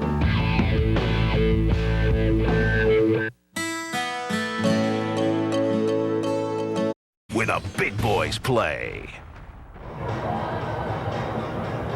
Dan Miller and Chris Spielman back at Browns Stadium in Cleveland. Lions have the football at their own 45, leading in this one by a score of 13-10. Look, Marty's in the game. Who's he yelling at? The chain crew? No, he's yelling at the offensive line. You get the feeling that even though the Lions are winning, from Marty's comments on his way into the locker room as he was talking with Jennifer, he's not altogether happy with the way they're playing. But hey, good for him. Got to get this team in shape and ready to win some football games, and that's what he's trying to do. Kason tries the left side. Not much there as he's taken down quickly in his tracks by Andre Davis, the rookie out of Florida, 5th-round pick for the Browns. They'll bring up 2nd down for Detroit. See Andre Davis here. A nice job of playing, filling in for Earl Holmes, the coveted free agent by the Cleveland Browns. And Andre's wearing a good number there. Does a good job of getting his head, securing the tackle, and seeing what he hits. Maybe on Kason right there, again, getting a good chance to show what he can do tonight. As we said earlier, he had a strong game last week. And that 3rd down back position is open. Marty Morningberg said anybody can reach up and grab that right now. It's not necessarily Lamont Warren's. A completion out there to John Owens across midfield down to the 46-yard lines. Kevin Bentley making the stop for Cleveland. Flag on the play, and it looks like this one might come back. Flag on the play. Marty doesn't like those penalties at all. Illegal use of the hands to the face. Number 65, offense, 10-yard penalty, repeat 2nd down. Tell you what, when Marty gets angry, he looks less like Marty Morningwig and more like Marty Feldman out there. You see right here, Big Blaze setting his hands up right here and getting his hands inside, and his hand kind of slips up, and he's got, that's it. Well, you know what? That's fine. I don't mind a little nastiness from my offensive lineman. And it doesn't hurt. I mean, you don't want to teach dirty play, but you do want to develop some kind of attitude. Right there, Blaze does a nice job of getting a penalty if you can do a nice job of getting a penalty, but use your head. Blaze, of course, got the start at tackle tonight. Now moved inside the guard. Harrington to throw here, looking out there for Kason, and down he goes. Nice defensive play to separate Kason from the ball by Ben Taylor. Also, Kevin Bentley in there, making a nice hit for Cleveland. Again, Marty's giving Joey a chance to succeed. They're going to run a little screen pass right here. He's getting depth. And Bentley, a nice job. The linebacker from Northwestern, the 5th overall pick for the Cleveland Browns, does a good job of reading the play, breaking on the football. So that's going to bring up now 3rd and 19 for Detroit from their own 36. So a drive that looked promising a couple of minutes ago, really hurt by that penalty against Curlin Blaze. I'd like to see Marty let him throw one down the field. Just take a shot. It's preseason. Take a shot. Jonas Lewis in at running back now. Harrington looking to take a shot. Throwing out there for Anderson. Got him across the 40. Down to the 35-yard line. Nice pitch and catch there. And a big gain for the Lions on the play. 31 yards and a first down.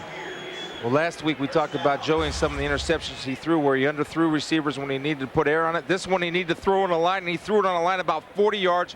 Right between the safety and corner, and that's a great catch by Scotty Henderson. No one in cover 2. He's going to get popped. He secures the football. Joey says, I'm fired up, Scotty. Good catch. Now, Joey, get back in the huddle, get your offense, and get going. And you know, that's what separates him from a lot of quarterbacks, Chris, his ability to throw that on a rope. That was a heck of a throw. It's a great throw. Great throw. All right, the Lions with a big first down after the big gain. It's Kason trying the left side. He's got nowhere to go, and down he goes. Coming up to make the stop again, Kevin Bentley, who's done a nice job on this drive for the Browns. Good job, Kevin Bentley. Now get to your teammates because they took out blockers. You're a linebacker, so you can make the play. You don't need to give the incomplete sign.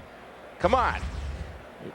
Right here, Kevin Bentley will do a nice job getting outside, reading a counter OT, old Washington Redskins play. See, why Kevin Bentley makes a play was that guy right there. Now, after you make the tackle, get back to the huddle. You made a tackle with your head up. Now, look, see, I don't mind playing with emotion, but see, that's not an incomplete pass, so don't do an incomplete pass sign, please. Sure he wasn't saying safe, that Kason was okay? Yeah, man. Oh, that drives me nuts. 2nd and 13 from the 35. Jonas Lewis gets the call this time. Gets back to the line of scrimmage. Maybe picked up a couple there. Again, Kevin Bentley, we're calling his name a lot, makes the stop for Cleveland. And again, he's giving the signal sign, but this time the safe signal sign, which is driving me crazy. This is a nice little job running, but see, Kevin Bentley does a nice job of making the play, but guess what? That running back's carrying you for about 5 yards, and you're getting up celebrating with the incomplete pass sign, Dan. What's going on, dude? Come on, man. Just make the tackle, get to the huddle. Lions would love to complete a pass right here. They are 5 out of 9 on 3rd down conversions. This a 3rd down and 12 from their own 34. Lewis and Trejo are the backs.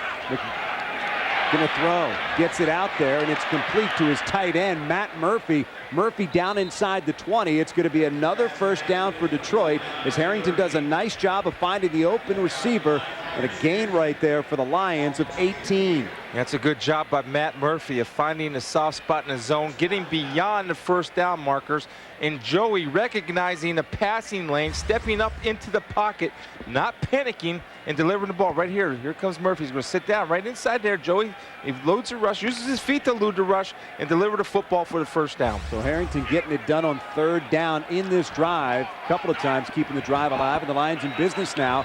1st and 10 from their own 18. Harrington fakes the pitch, rolling right, pressure coming, gets away. Now he goes down, and there's a flag down, and it looked like big number 98, Arnold Miller, may have gotten a hold of Joey Harrington's face mask. No foul in the play for holding, no restriction, 2nd down. Well, what they were going to do, they were going to call Arnold Miller on holding the running back out into the flat on the bootleg pass. Arnold Miller does a great job. First of all, he throws the receiver down, eliminates him, then goes and makes a sack. That's a great play by Arnold Miller. See the receiver coming inside here, trying to get across on the bootleg. Arnold Miller eliminates the receiver, then makes a tackle. That's a great job, Arnold Miller. You want to make the football team, I see. 4th year out of LSU, loss of 5, 2nd down and 15 now for the Lions. Again, Harrington's going to roll right, looking for Trejo, throws it out there. Down Trejo goes, incomplete, separated from the football by number 21, Lewis Sanders. Strong defensive play there for the 3rd-year man out of Maryland. Now see, Joey's clapping his hands and saying, look, I kind of hung you out to dry here. Now this is one where you want to catch the football fine, but put it where you're not going to make your receiver vulnerable. Trejo did a nice job, but he threw him out and made him turn around. Sanders had a great break on the ball. That'll bring up a 3rd down and 15 now for the Lions. Eddie Drummond comes back on the field. Rookie out of Penn State, wearing number 18, and the Lions like him because he's got a lot of speed. LeBron Mitchell also in the game, and it's Drummond and Mitchell to the left side, Ricks in the slot to the right, McKenzie to the right also, and Harrington's pass is knocked down at the line of scrimmage. Damian Gregory getting a big paw up there and knocking it away. And that'll bring up 4th down now, and Jason Hansen will come out. It's good protection. Damon Gregory does a good job of recognizing the 3-step drop. Tony Semple's setting on him. Eric Beverly's setting on him. But he almost throws it into Tony Semple's head. He's got to get a little bit more depth in his 3-step drop. Take a bigger 3 steps, not a short 3 steps. So Hansen comes out. This will be a 41-yard attempt out of the hold of John Jett. Hansen's first field goal attempt of the evening. The kick is up, and it is good. So Jason Hansen adds to the Lions' lead. They are now up 16-10 here in Cleveland. When we come back, the Browns will have the football, so stay with us.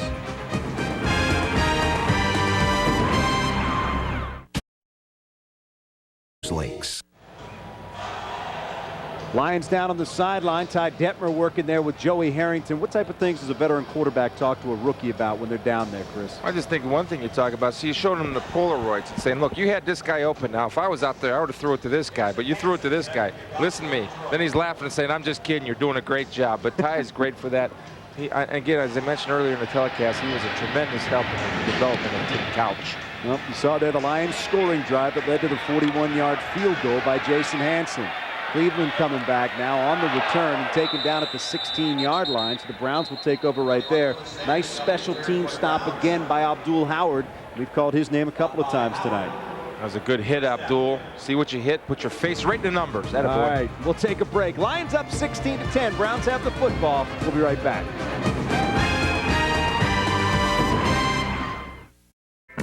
Highlights, hits, and misses. Catch the Fox 17 Sports Ticket Sunday on Fox 17. Back in Cleveland, Lions leading the Browns by a score of 16-10, 9:38 to go here in the 3rd quarter. 1st down and 10 for the Browns from their own 18. Andre Davis in motion. Holcomb's going to throw on 1st down. Looks, throws it out there, has it complete to Jackson. He's across the 20 to the 22-yard line. Josh Thornhill making a stop for the Lions, and again a flag comes in. Flag on the play. Illegal formation. Number 63 offense, not on the line of scrimmage. 5-yard penalty. Repeat 1st down. And that's something that the NFL is looking to crack down a little bit. Them offensive linemen, in order to get an advantage in pass blocking, tend to line up a little bit high right here. See this head? This head's got to be with these other orange heads. It can't be back with that orange head. That's a good call by the officials. They're going to crack down. And offensive tackles took advantage of that a long, long time. Not being a defender of defense, but I am. So I'll say that's a good call. Number 63, Brad Bedell, the guilty party right there. And that backs up the Browns. It is now 1st and 15 from their own 13.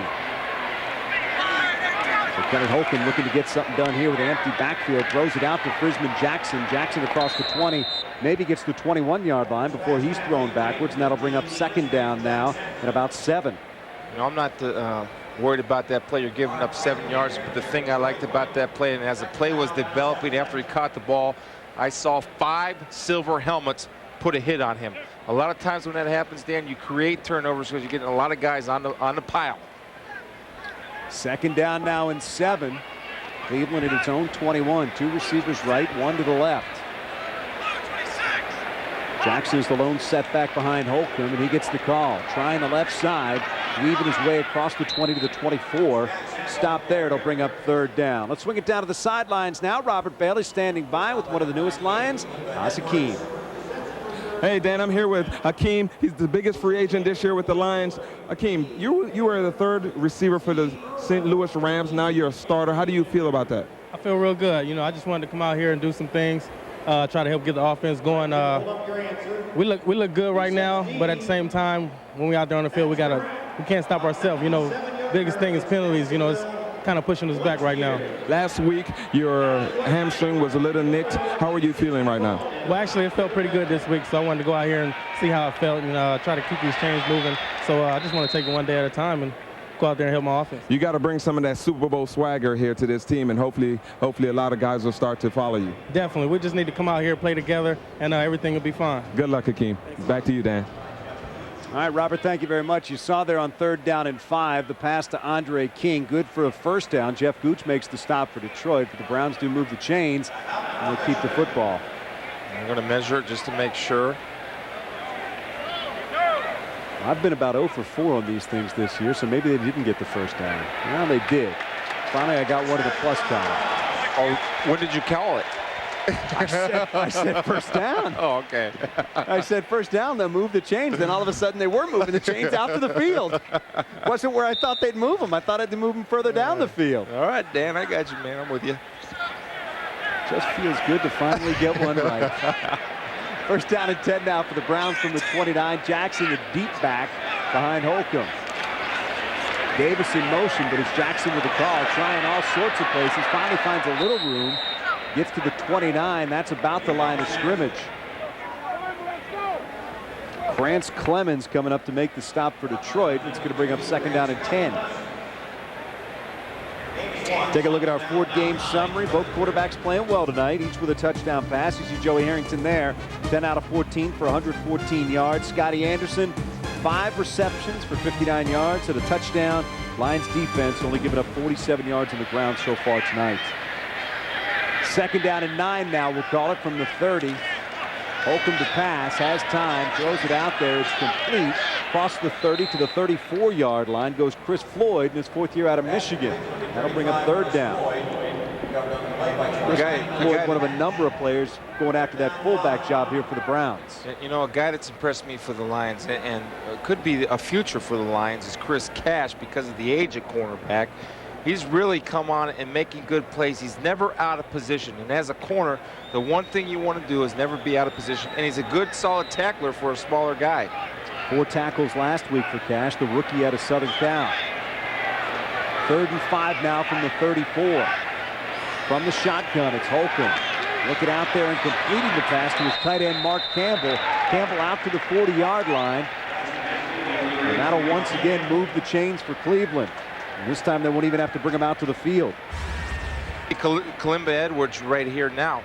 He's dropping back. It's a zone pressure, what you call that zone pressure defense. And Kalimba Edwards has that ability. Not only is he a great pass rusher, but he does have the ability, because of his linebacker playing experience in college, to get back in the zone and help you out. Not a bad call, and a good job by Kalimba. That's tough duty.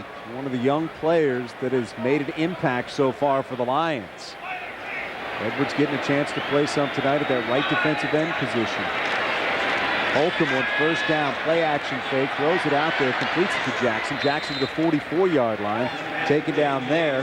Going to be 2nd down. Chris Cash coming up to make the stop. Yeah. Again, you don't like your corners making a lot of plays, but when they're short passes, this is what you like to see your corners doing. Kalimba Edwards getting a hand up at least, getting good pressure. And Chris Cash coming in, again, a secure tackle, Dan.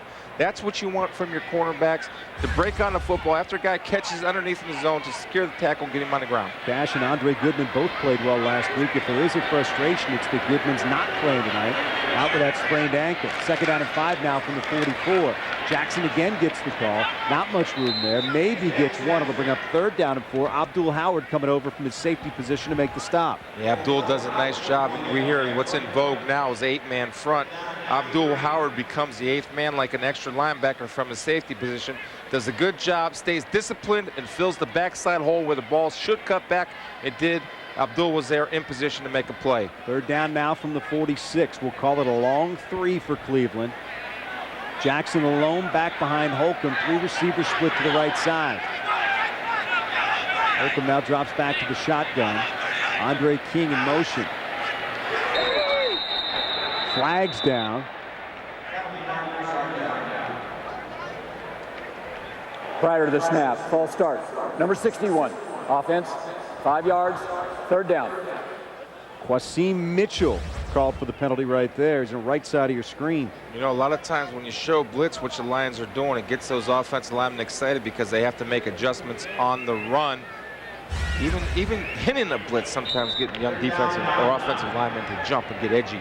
And right now, Quasim Mitchell is listed as the 4th string right guard for this football team, so he might not want to do that too often. Nope.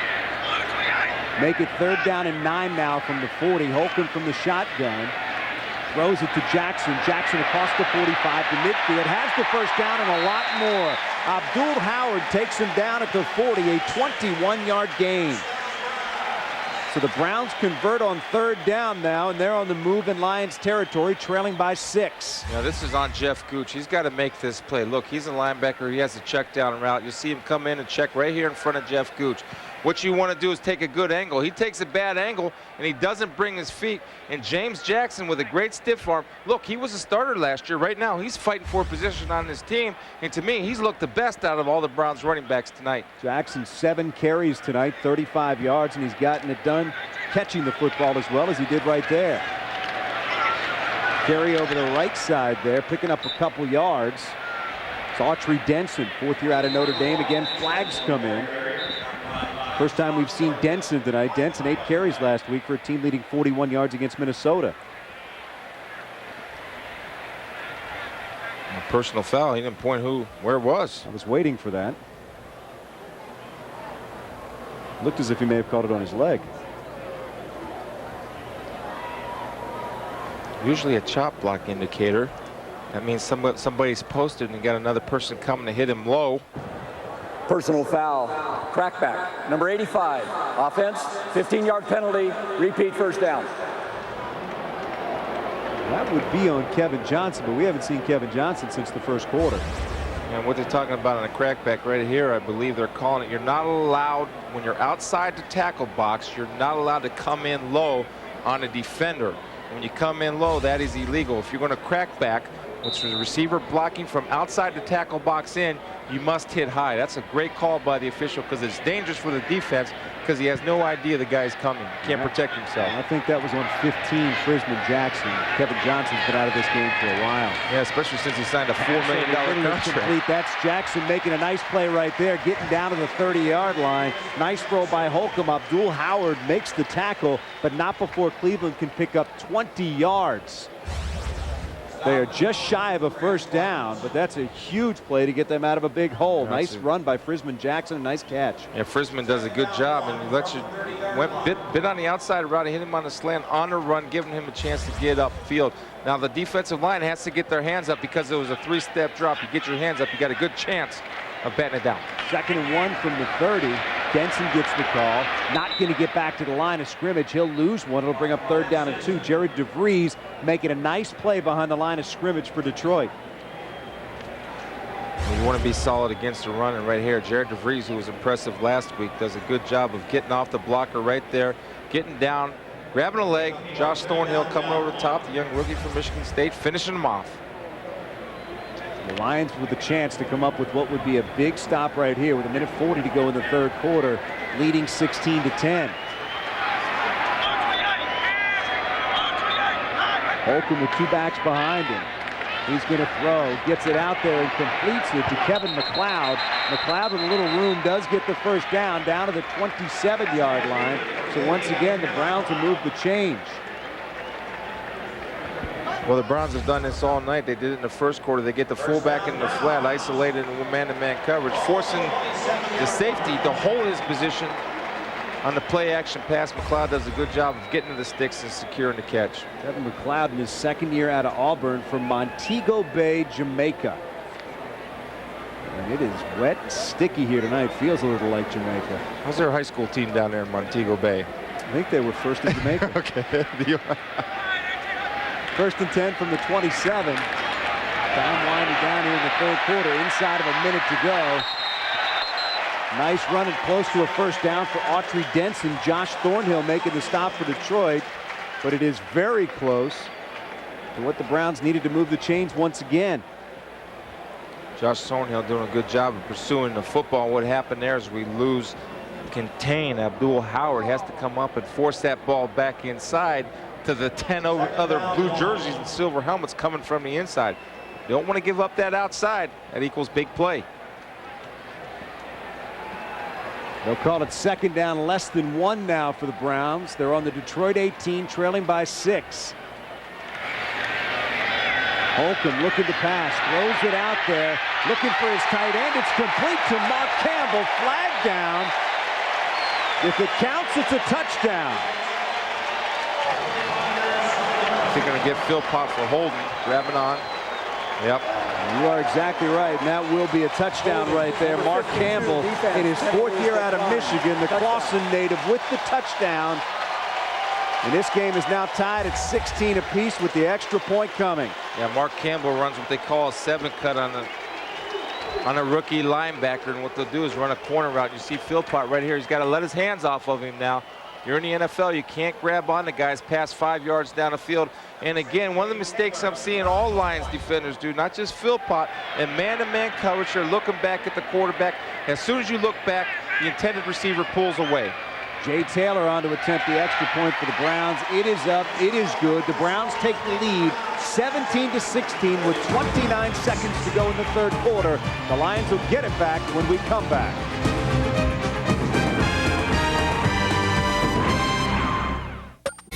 Summer Cruise. Tonight, catch Fox 17 News at 10 at a special time, immediately following the conclusion of the football game.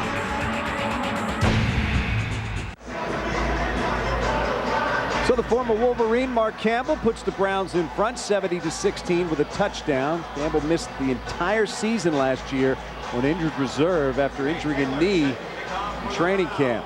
And that's got to feel great for him. 14 plays, 82 yards in 9 minutes and 11 seconds on the drive. And Mark did a nice job of running a nice route there, and he came in and made the team when I was here as a rookie when he wasn't necessarily expected to. Eddie Drummond settles under it at the 6-yard line to the 10 to the 15, out to the 20. Ball's loose and down on the ground. Looked like Drummond fell right back on top of it. And the Lions will keep it, and they'll take over at the 22-yard line. Lenoy Jones coming up to make the stop on special teams. If you're trying to catch the coach's attention, though, you don't want to fumble that football. Lions kept it, though. We'll be right back.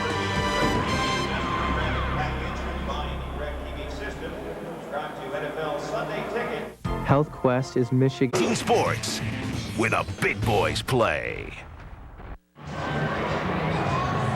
Dan Miller, Chris Spielman, back in Cleveland. Lions trailing now by a score, 17-16. Late 3rd quarter here, 22 seconds to go. Lions have it 1st and 10 at their own 23. Jonas Lewis, the deep back behind Joey Harrington. Harrington to throw on 1st down, has time, looking deep for Drummond down the right sidelines. Drummond makes the diving catch. Did he get it? You bet, down around the 30-yard line. A big gain for the Lions. Calvin Pearson in coverage for the Browns, but not before the Lions can pick up 42 yards. Again, Eddie Drummond uses speed. Joey Harrington letting it hang out and throwing only where Eddie Drummond can do, high and outside. Eddie Drummond does a nice job of securing the football and recognize being a rookie to get 2 feet down and inbounds. You'll see him right here. They're booing here in the stadium, but there's 1-2. He's inbounds. Take it easy. I think what Cleveland's trying to do is call for a replay right here. They think Drummond may have been out of bounds before he caught the football, and I think we're going to get our first replay of the evening. Well, he's inbounds. On our replay, it showed the 2 feet are inbounds. And we'll mark it up for you here on the replay. Eddie Drummond does a nice job of concentrating and focusing. Right there's a catch. There's 1 down. There's 2 down. Right there. 2 feet are in bounds, folks. See? 1, 2. Well, see, again, my artistry's not working well tonight. But anyway, it's a good job of focus and concentration. And Joey Harrington, known for his accuracy, puts the ball only where Eddie Drummond could catch the football.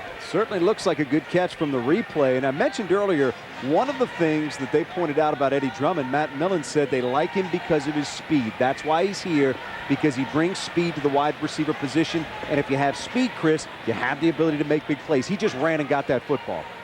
Well, the other thing Eddie Drummond does too, he has return capability, he can return punts, and speed is a factor, Dan. You need somebody to be a threat to hold defensive backs back and keep them honest. If you have no speed at receiver, what that does is let those safeties play up. They're better run supporters. And you got a guy that goes deep and puts that in the mind of a safety and say, I need to get back to help. If you don't have a deep threat, they stay up and play the run. Now, we should tell you, this is a preseason game, so we are doing a broadcast for the Lions, and there's also a broadcast for the Browns. the officials will go to the sidelines and look at the home team shot of this. So if they indeed have something that looks like this, we assume that it will be a complete pass. Well, I don't imagine that there's a replay that shows that being incomplete. No, I don't think so. You'll see it right here. There's one right there down. There's the second one hitting the ground. That's a good catch by Eddie Drummond. Good concentration and beat his guy deep. And Joey didn't hesitate. He pulled the trigger and threw it deep. After reviewing the play, the receiver had a knee down inbounds. It is a catch. Cleveland will be charged. Their first timeout. Well, there we go. Cleveland loses a timeout. The Lions pick up 42 yards, and they've got it 1st and 10 from the Cleveland 34 with 14 seconds to go. Well, I like the call, too, coming out after you get scored on, throwing a punch right back. Not playing safe, going deep, and he delivered the ball. Backs are split, Ryan and Lewis. Pierre Brown to the left side. That's Jonas Lewis getting the call. Little stutter step. Gets inside the 35, down to the 33. Tackles made by Calvin Pearson, but a flag comes in late. With 2 seconds to go in the third quarter. And it will be a hold against the Lions. Now, I don't know who this is on. I hope it's not on Tony Semple because he gets a great block pulling guard hitting Lenoy Jones. This is a great block. I don't know who we'll see who they call it on. Holding, number 10, offense, 10-yard penalty, repeat first down. I didn't think it was on Tony. You saw the look on Marty Morningwig's face. Not a big fan of that call. He's still talking about it down on the sidelines. If you're a receiver, you want to get your hands inside if you're blocking downfield. That'll make it 1st and 20 now from the 44. Those numbers, 11 for 15, 156 yards. You think he needs that for his confidence? And the clock now shows 3-0, so we are headed to the fourth quarter. The Lions will have it 1st down and 20 in Browns territory, trailing in this game by a score of 17-16. Right back after this. Learn more about stories on Fox 17 News at 10. Go to our website and click on news links. Dan Miller, Chris Spielman back here in Cleveland. Joey Harrington getting the job done so far tonight for the Lions, Chris. Well, the thing I like about it is his recognition and throwing the ball to the open receiver and making a tough throw like he did there to Scott Anderson, throwing a 35-yard rope. And again, this time putting air under Eddie Drummond and hitting him on a takeoff off of a play-action pass. He's making great decisions. Got some work to do here. 1st and 20 from the 34. Throwing down the middle, looking for Matt Murphy.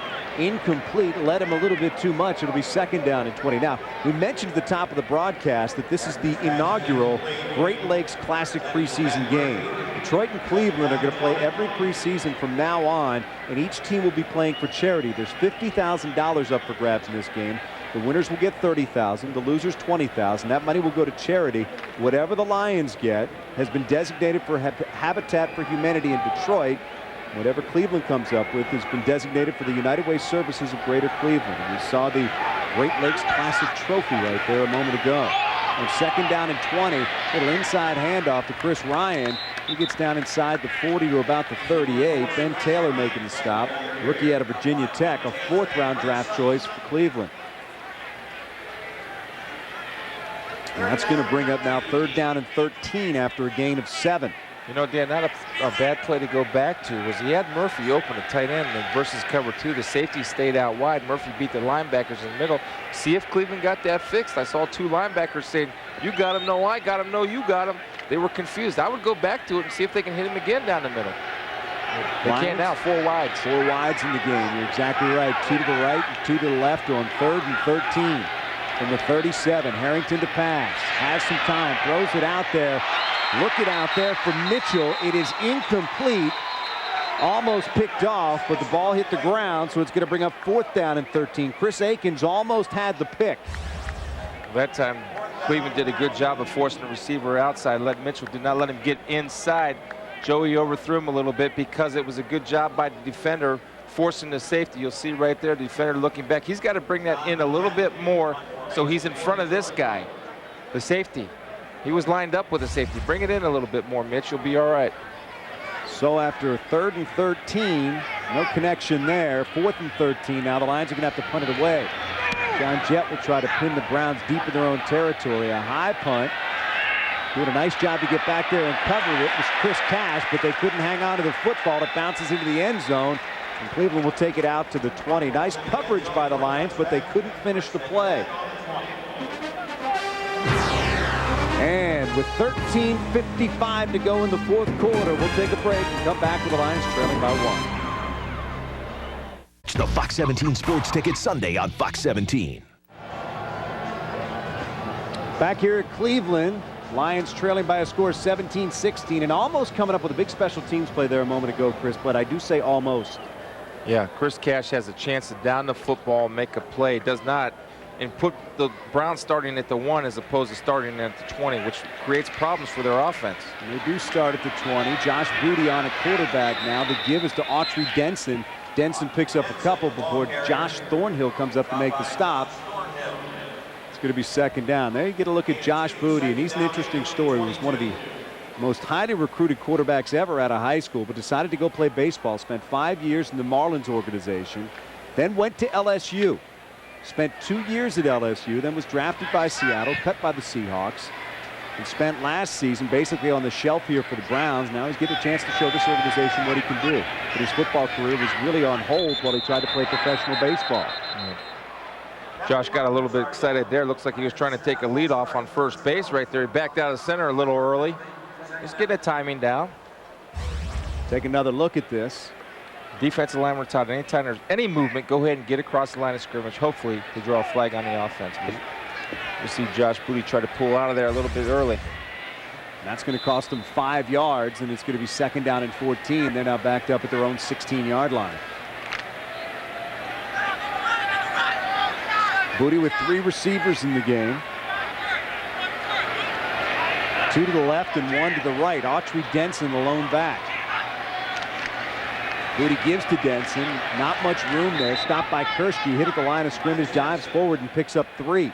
Yeah, Travis does a nice job right there of recognizing and understanding that it's a draw situation. Does not get in a hurry to get upfield, but he'll stand his offensive lineman up. You see Travis right here. This is a great job. Watch him. He's got this gap for protection. He knows that's his gap. See him? He's in control because his hands are inside.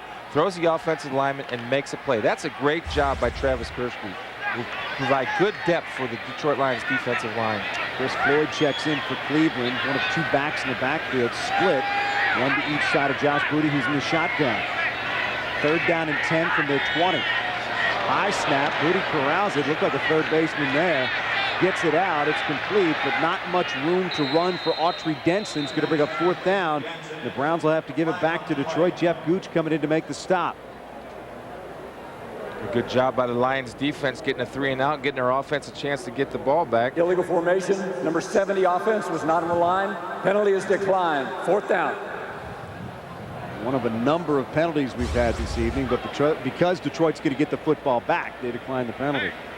And again, you're seeing the offensive tackle right there, number 70. His orange head wasn't lined up with all the other orange heads. You got to be lined up like a nice little straight line nowadays. You can't get that advantage of being back off the line like offensive tackles used to. Jay Taylor comes in to punt it away.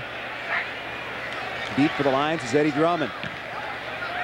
Gets his foot into it. Drummond backs up to about his own 30-yard line. Takes it there, back to the 35. Dances to the 40, and down he goes. The Lions will take over there. Andre Davis making the stop on special teams. 48-yard punt, 10-yard return. The Lions have it, trailing by 1.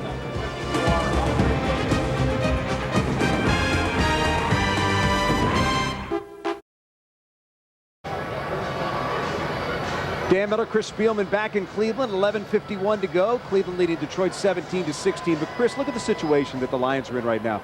People say preseason games don't mean much. They got to go out and win this game. This is something I'm sure Marty Morningwig wants to do. Win a game, get some confidence. You do need to win a game since we only won 2 last year. You need to develop that, what it's like to walk into the locker room winning a football game. And first down, Joey Harrington's pass is knocked down. Mark Word doing a good job of going up and knocking it away. Well, many of you were at the Lions kickoff luncheon on Friday. I was honored to be the MC. Mike Utley was there. Did a terrific speech. Great to see him. Number of high points in this. Robert Porcher giving a $10,000 check to the Detroit Police Athletic League. Luther Ellis given the Spirit Award. I don't think anybody would argue about that. The job that he does for this football team. Mike Utley continues to be an inspiration. Former teammate of mine. 2nd and 10 from the 39. Harrington throws it out there, looking for James Mungro. Incomplete. It'll bring up 3rd down and 10. Kevin Bentley in coverage for Cleveland. The last 2 passes, Joey's pressing a little bit. He's not even looking downfield. He's going right to his outlet receiver. Just relax and throw the ball. You're confident. You're doing well. Wing it. Lions with 318 total yards tonight, so they've done a good job of moving the football. Worlds of improvement over last week in Baltimore. 4 receivers now in the game for Detroit. 3rd down and 10. They trail by 1 with 11:41 to go here in Cleveland. Harrington on 3rd down, in the pocket, looks, throws, gets it out there to Drummond at midfield. Drummond down close to the 45, good enough for a 1st down, pickup of 15. That's a great job of executing, not only by Eddie Drummond, but patience by Joey Harrington of letting Eddie Drummond get to the soft spot of the zone. And Joey being patient, know he's going to get hit. Seeing the throwing lane. That's a nice job of finding the opening spot by both Eddie Drummond and Joey Harrington. And Joey delivering the football only where Eddie Drummond could see. Right here, you'll see him. I'm patient. Coach, don't worry about me. I'm like a veteran back here. That's it. Look off, then deliver the ball. Nice job and a 1st down for the Lions. James Mungro gets the call. Mungro across the 40, down near the 35. Close to another 1st down for Detroit before Chris Akins comes up to make the stop. So the Lions do a nice job of moving the football here, now trailing by 1 in this game.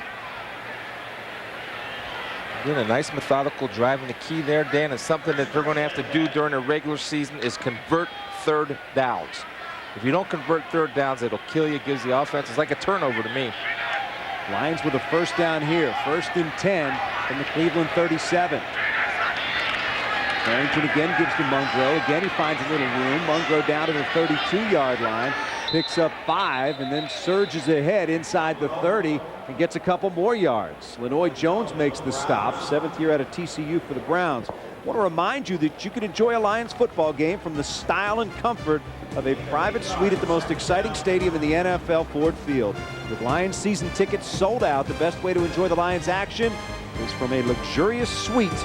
Call 313-262-2220 to reserve your suite now. I got to imagine that would be a great way to watch a football game inside what's going to be a great stadium. 2nd and 2 from the 29. Mungro getting a steady diet here at the football, but he is met right there by Lenoy Jones. Nowhere to go, and down he goes. Lenoy Jones, a little middle linebacker for the Cleveland Browns, gets a great read right here and fills downhill. Brings his face and makes a nice hit. Now, Lenoy Jones, if you're a Cleveland Browns fan, has been on a trading block. He's a guy that is a valuable special teams contributor and also has the ability to play a dime linebacker. That'll bring up 3rd down and 3 now. Lions at the Cleveland 30. Backs are split behind Harrington. 3 receivers in the game. Harrington to pass. Looks, has time. Throwing out there, looking for Drummond again. Makes the catch.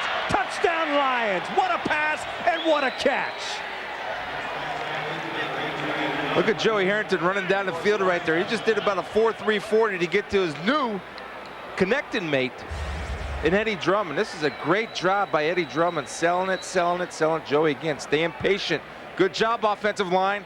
And Joey showing what he's about, his pinpoint accuracy and delivering a throw. And Eddie Drummond using that little left hand to push off. But look at the offensive line being solid. Dominic Riola picking up a nice stunt. Lock him out, Dominic. That a boy. And Joey Harrington delivering a strike to Eddie Drummond. Great pass. Extra point on the way. Jason Hansen on. Spot down, kick is up, and it is good. And the Lions take the lead back by a score of 23-17 with 9:02 to go in the 4th quarter. Harrington to Drummond, and the Lions take the lead.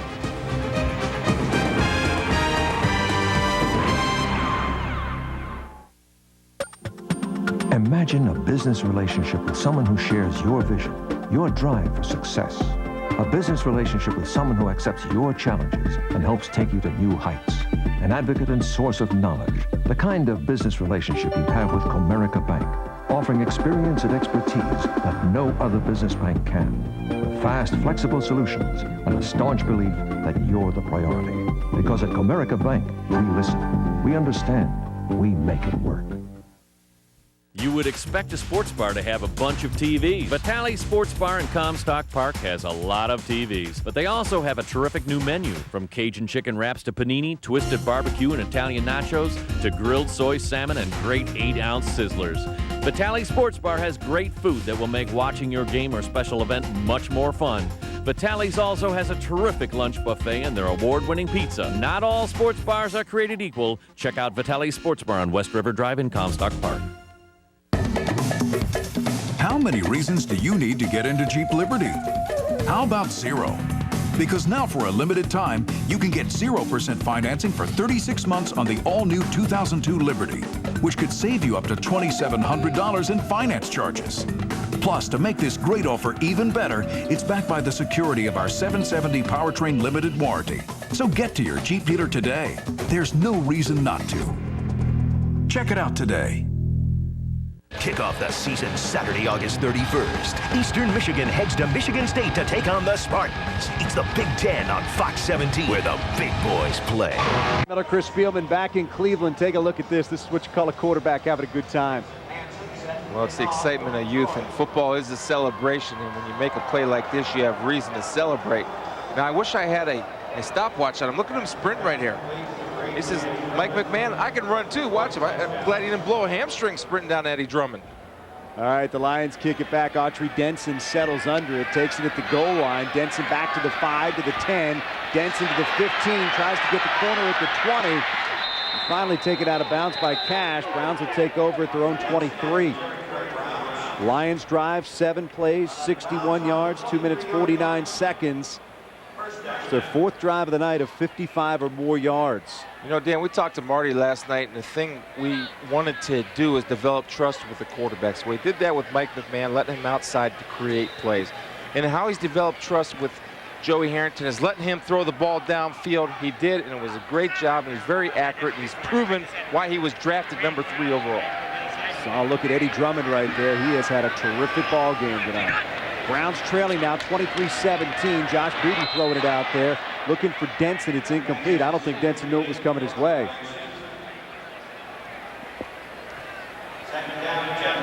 Well, earlier we asked you the Lions online question. I asked you to go to www.detroitlions.com. Which defensive players surprised you the most? Your answer? Chris Cash. I'd agree with that. He had a Southern Cal, 35%. Kalimba Edwards out of South Carolina, 26%. Brian Walker, Eric Davis, each with 14. Your winner, Chris Cash. He's been all over the field. Not only is he a contributor at corner, but he's made a lot of plays on special teams and had a chance to make a play on a punt return, which he will make as he gets more reps at covering punts. Well, that play looked ugly from the start, and the officials blew it dead. Snap. All start. Number 63. Offense, 5 yards. Still 2nd down. 2nd down and 15 now as we take another look at the penalty. Brad Bedell trying to get a jump on a pass pro.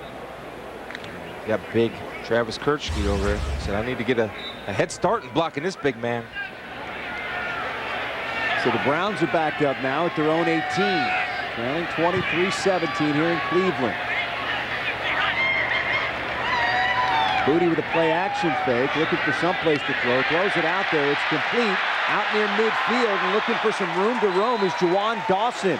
Nice connection, 32 yards on the play, and a 1st down for the Browns as they move into Lions territory. It's a good job of Josh Booty buying time. And what happens here, you see these guys right here?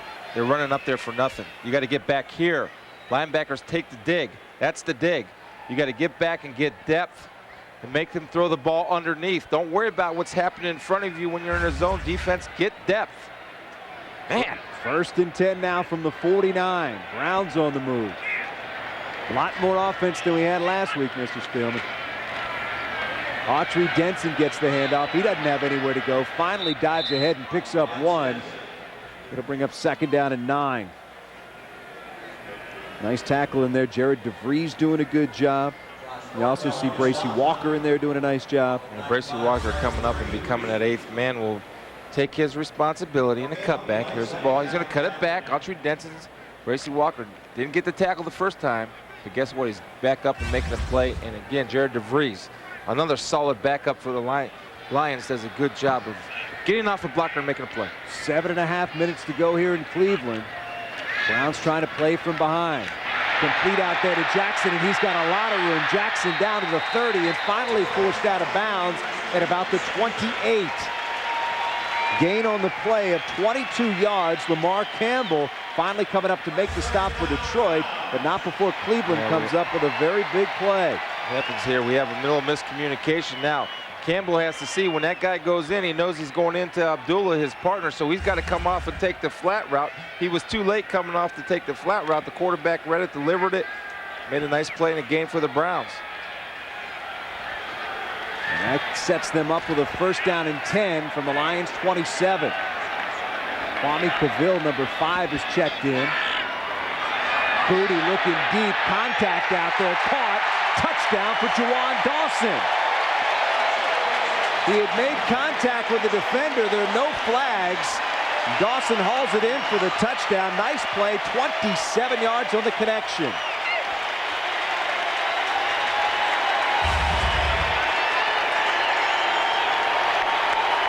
See, he and Krantz Clemens are back here hand fighting. Jawan Dawson, a highly touted rookie a couple years ago, does a good job of using his left hand, getting away with it. Slows down Krantz Clemens and is able to separate, create position, and make the plays like we see Eddie Drummond do down there when we scored a touchdown. Eddie separated with his left hand. Jay Taylor on to attempt the extra point. The kick is up, and it is good, and that's the difference in this ball game right now. Cleveland leading Detroit by a score of 24-23. 6:53 to go in the fourth quarter. The Lions will get it back when we come back. Stay with us. Jawan Dawson down on the Browns sidelines. Moments ago, he hauled in a 27-yard touchdown pass. With Cleveland on top, 24-23. Coming up in just a bit, we will name our National City Player of the Game. So stick around for that. Lions are going to get it back here, trailing by 1. Eddie Drummond, who's done a great job back deep for Detroit. Jawan was telling Kevin Johnson, see that? I used my left hand. You see him show him his left hand? He said, you taught me that move, didn't you, Kevin? Did a nice job of getting some separation there from the defender, Krantz Clemens. Kick angles toward the right side. Drummond takes it there at about the 10. Got an opening out to the 30, and he has stood up there. A big-time special teams tackle by Calvin Pearson. That hole closed up very quickly. Yeah, Calvin Pearson did a nice job of creating separation. Now, Eddie Drummond says, I got a big hole, and you'll see it right here. This is a great shot by our crew. There's a big hole for Eddie Drummond to hit, and Calvin Pearson just delivered a blow, threw somebody out of the way, and bam, perfect form tackle. Helmet off and everything. He doesn't care. He's going to make a play and make this football team. Almost like Pearson was hiding there for a second, popped out at the last second. That was a great hit. Man, I'd love to see that. All right, Lions trailing by 1, 6:46 to go. First down and 10 from their own 30. Harrington to throw on first down. Looking out there for Drummond. He got hung up and the pass goes incomplete.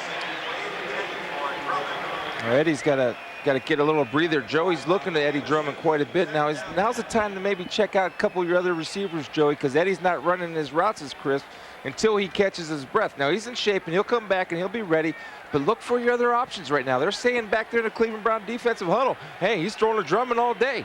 Throw it to somebody else. And one of his other options comes to the near side. That's number 11, Pierre Brown. James Mungro is the deep back for Harrington. That's Drummond in motion. Harrington to throw again. Looks for Brown. Finds him out to the 37-yard line. So a nice gain there for the Lions, but it's still going to bring up third down and about 2. Yeah, a lot of teams are doing this. They're putting 3 receivers to one side so they get an isolation on the backside and usually run a quick slant because this guy, that corner right there, is all alone. Pierre Brown does a nice job of going up, getting the football, knowing that he's going to get hit after he makes the catch. All right, Coach, third down and 2. What do you do? I think you got to throw the ball. Look for him to get it back, or they're in a running formation, but a lot of times they fake the run formation so they can get people thinking running, and they throw the play action. That's Drummond in motion. 2 backs behind Harrington. Gives to Mungro. Tries the right side. Working his way across the 40. It is going to be very, very close. They needed to get to the 40. Mike Sutton makes the stop. Second year out of LSU. Marty Morningwig taking a good look at this one. That's a good job. And it is a first down for the Lions. They will move the chains. Good job by these big fellas right here, knocking people off the ball, double teams, and Mungro being patient, hitting a hole and getting up the field. Oh, orange helmets are popping off all over the place. That's the second one I've seen tonight. 5:25 to go in the ball game now. First down and 10. Lions have it on their own 40. Again, Mungro gets the call. Trying to get the corner on the outside. Not much room there. Gets to the 41. Maybe gets a yard. It'll bring up second down.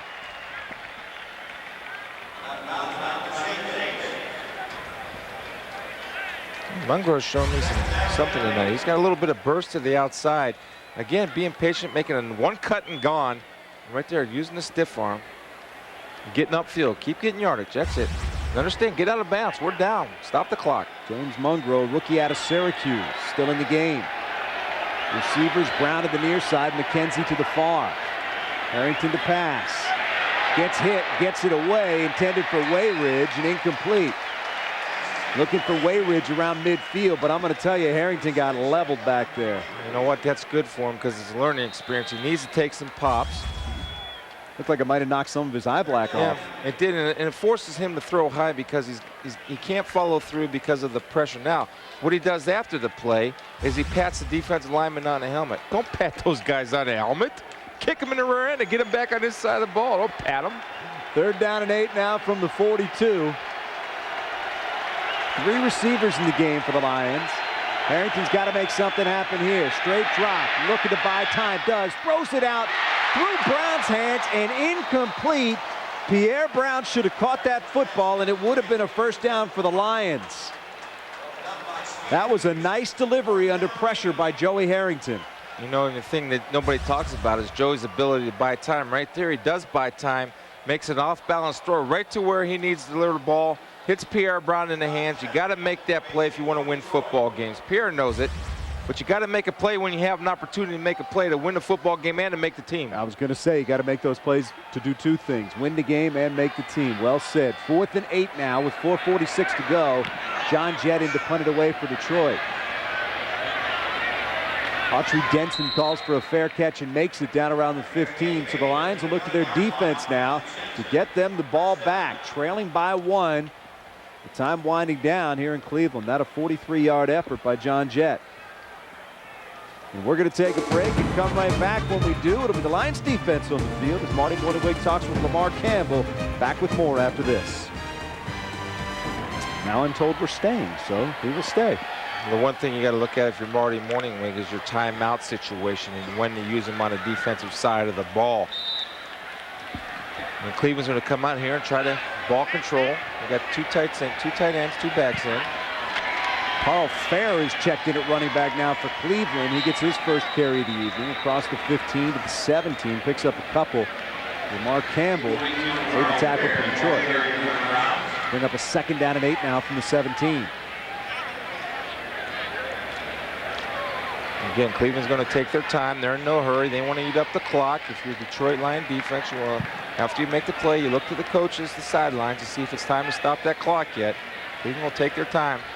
15 on the play clock, 14, 13. As you said, they'll let plenty of it wind down. We tick down to 4 minutes to go in this football game.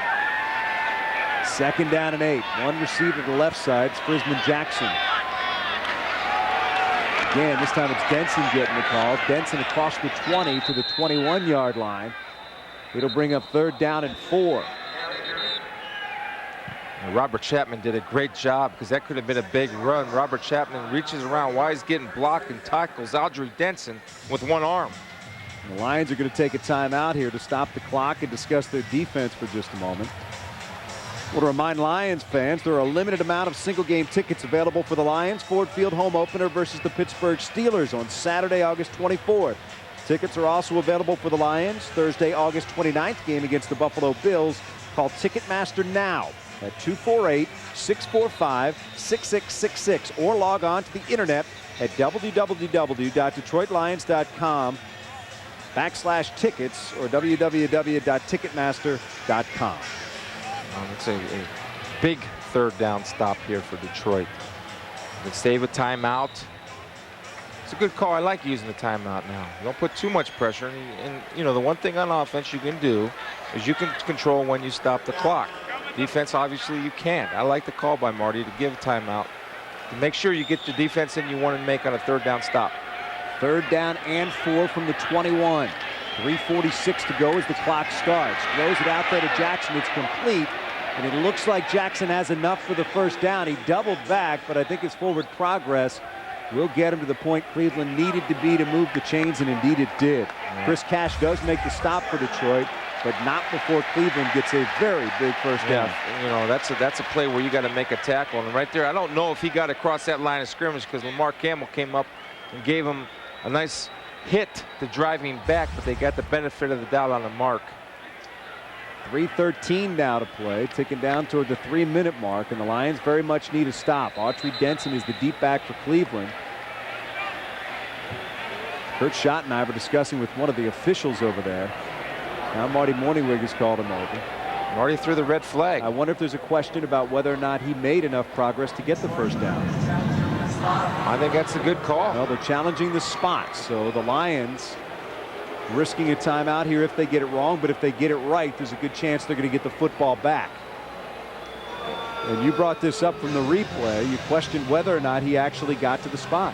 You got to be pretty sure if it's a preseason. I don't know. Right here, he's got to get past there. Now watch Lamar Campbell come up and make the hit.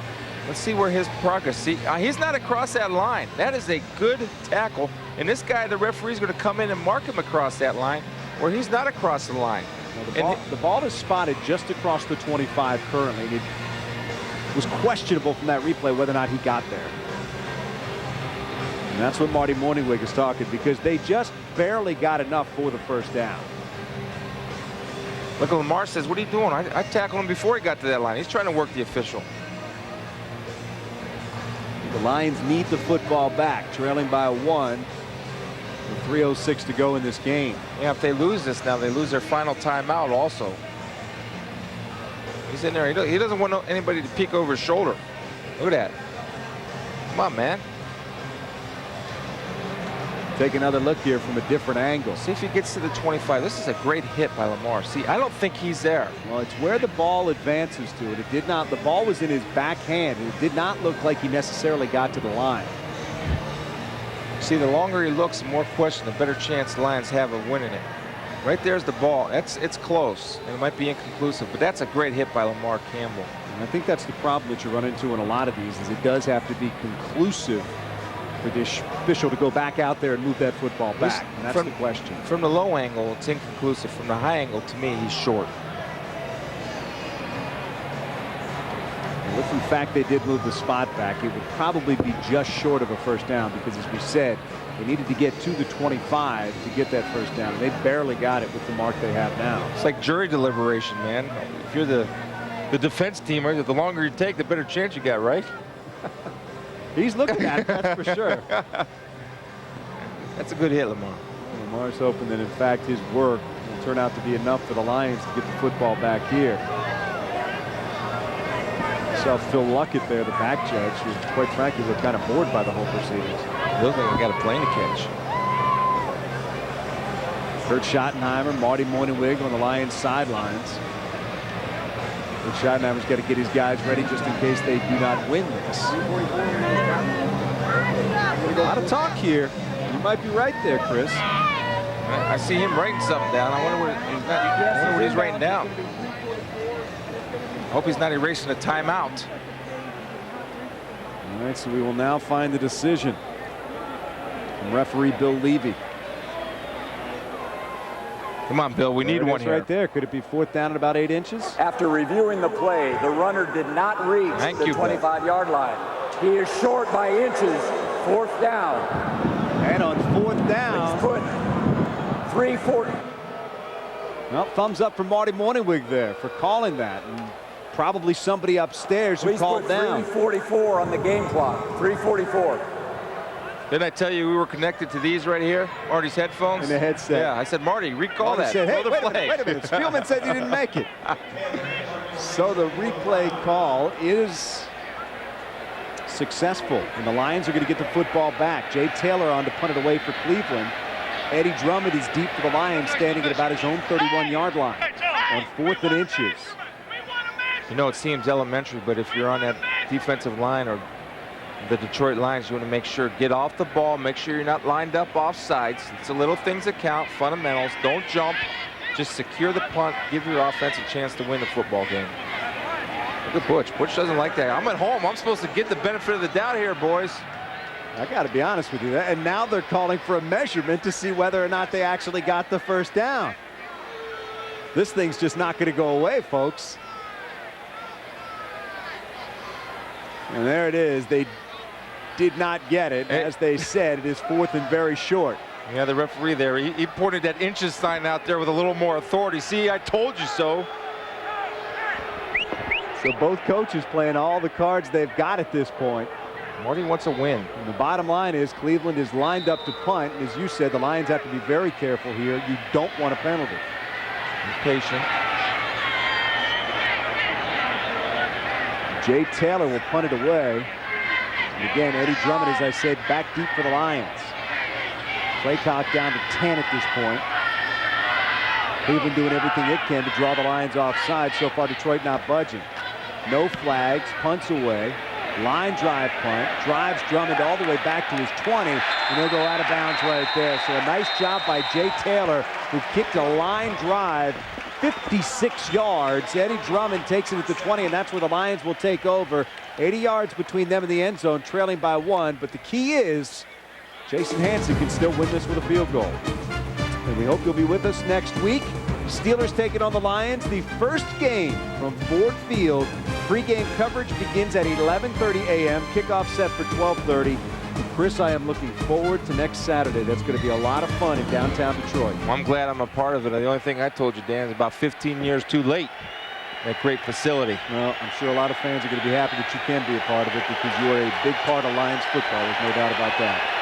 Let's see what these guys can do on 1st down and 10. Joey Harrington back to pass, throws, complete to Chris Ryan. Ryan out across the 25 to the 26-yard line.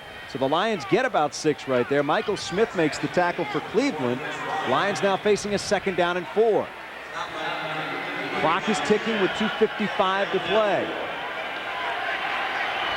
McKenzie and Drummond, the receivers, to the left side.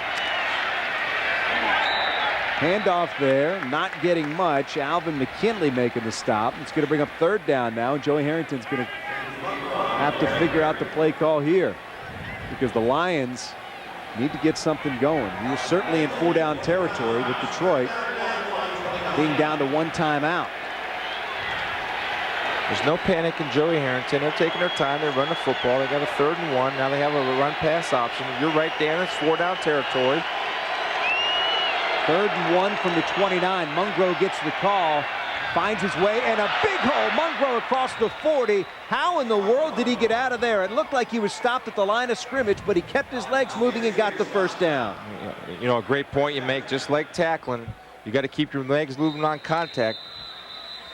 Joey Harrington was trying to get another play in before the 2-minute warning. Does not, but the Lions get the 1st down. They've got it 1st and 10 at their own 42, trailing by 1. We'll have an exciting finish when we come back.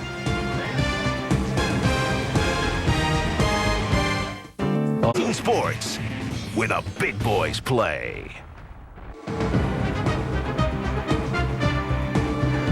Detroit Lions football has been brought to you by your Metro Detroit Ford dealers. Think Ford first. By America Online. So easy to use. No wonder it's #1. By Comerica Bank. We listen, we understand, we make it work. By Pepsi. The joy of Pepsi. By Ford Motor Company. Ford, no boundaries. And by National City Bank and its 30,000 employees who care about doing what's right for you. Well, you saw there on 1st down, the Lions jumped, so they're going to back up now. It'll be 1st and 15 with 1:59 to go from their own 37. Don't want mistakes at this point in the game. Now, this is where you got to buckle down and concentrate and not jump. Hold your water. Trust your technique. Trust your training. Don't get nervous. Drummond and Mitchell to the right side. That's Drummond in motion now. 2 backs behind Harrington. He'll throw. Harrington trying to set up the screen to Mungro and does. Open field ahead. Mungro to the 45 to midfield. Turns the corner down to the 43-yard line. Nice pitch and catch there. 20 yards on the play. James Mungro really showing something here late in the 2nd half. Yeah, this is a great job of execution on the screen, and I want you to keep your eyes on not number 3 right here, but this guy, number 51, Dominic Riolo. Secures his block then. Not being done. There's a good job of getting it away. Now watch Dominic Riolo. cut block downfield, allowing James McRow to gain extra yards and get out of bounds and stop the clock. That's a great job of hustling, young man. Good play. Winning football. Gives the Lions a 1st and 10 on the Cleveland 43. The official steps in here, and we've got another review. Now, I'm not sure what they would be reviewing here. Take another look at it and see if we can see anything unusual. But they're going over to take another look. I think they're looking at where the ball was marked. Maybe to see if he stepped out of bounds earlier than that. Let's take another look. The ball is marked at the 43. There's James Mungro.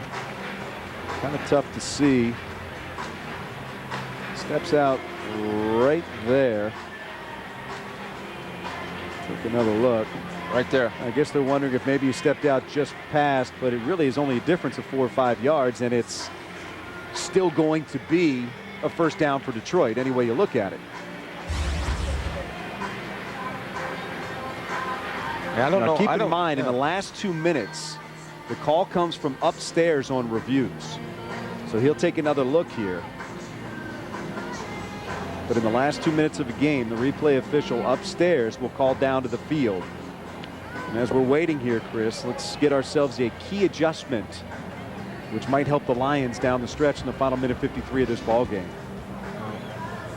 One of the key adjustments is Joey Harrington, what he's been able to do tonight.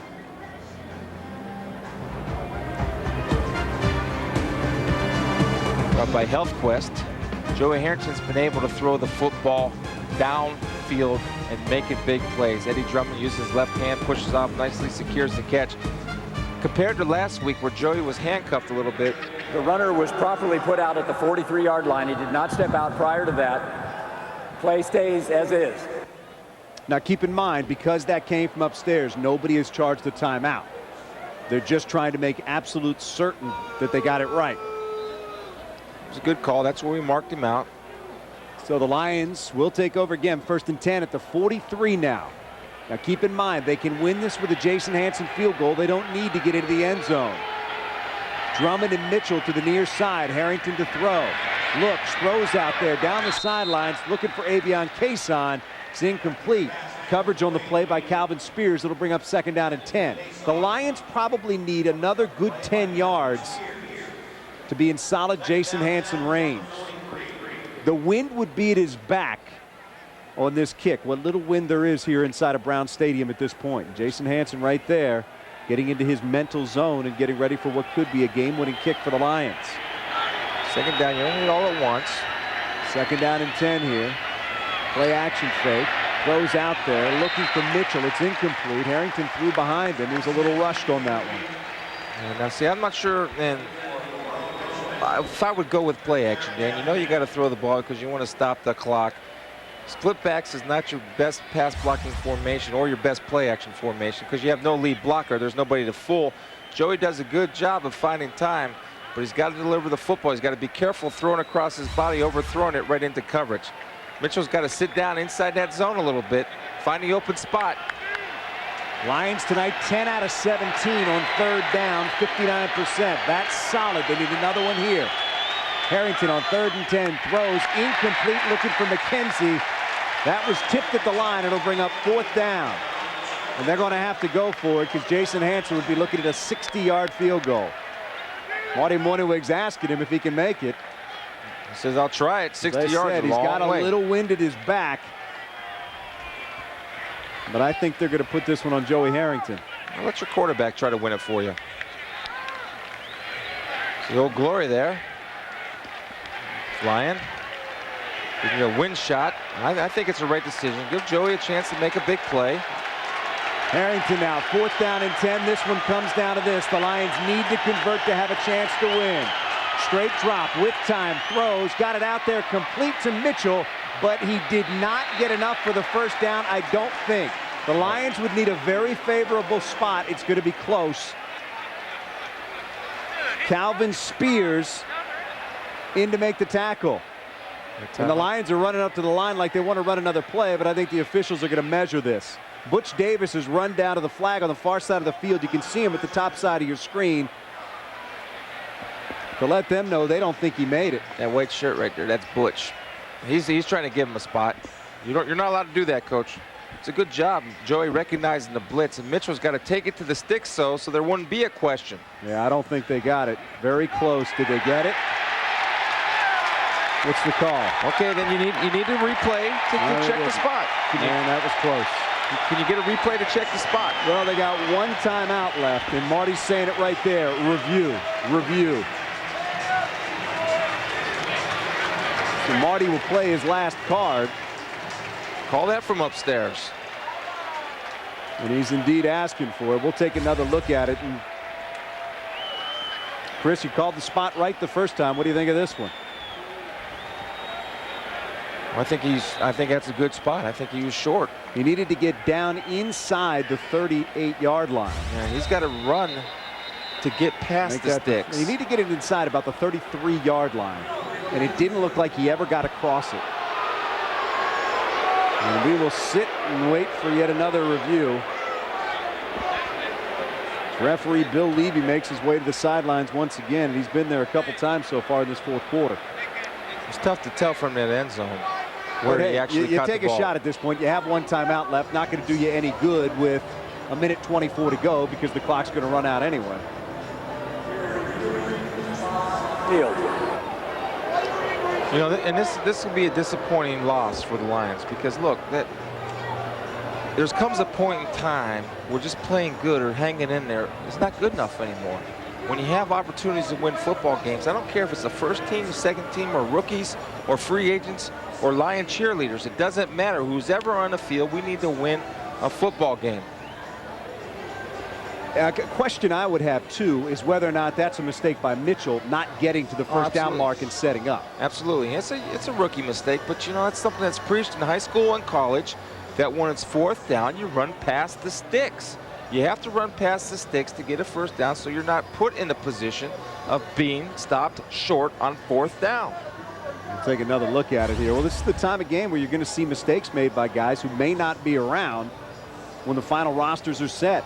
And Mitchell, had he gotten about another yard deeper on this, would have had the first down. Yeah, it looks like he's on about the... It's tough to see again from that he needed replay. to get inside the 33.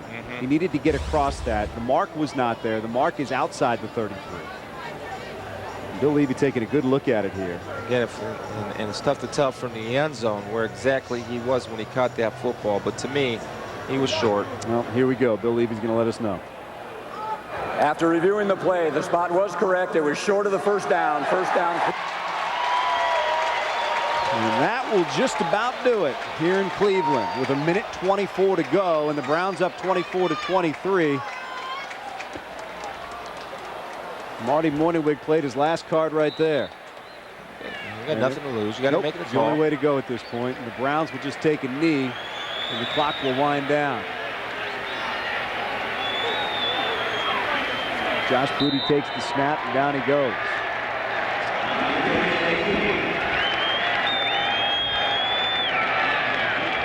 The clock will continue to move now. 1:14, 1:13, 1:12. The Browns will only have to snap it one or two more times, and this ball game will be over. There's a lot of positives you can take out. Again, a nice job by the defense, at least the front liners. Defensive line did a great job of getting pressure. Joey Harrington answered some questions tonight, was able to put the ball up 31 times, completed 17 for 244 yards and 2 touchdowns. I'd say that's a nice little comeback from last week. Well, it's exactly what I think this Lions organization wanted to see. And I think, frankly, it's what the fans wanted to see as well, is Joey Harrington do some positive things out there, and he did that tonight. And Joey Harrington, with that, is our National City Player of the Game. You said it, Chris. 17 out of 31 for 244 yards.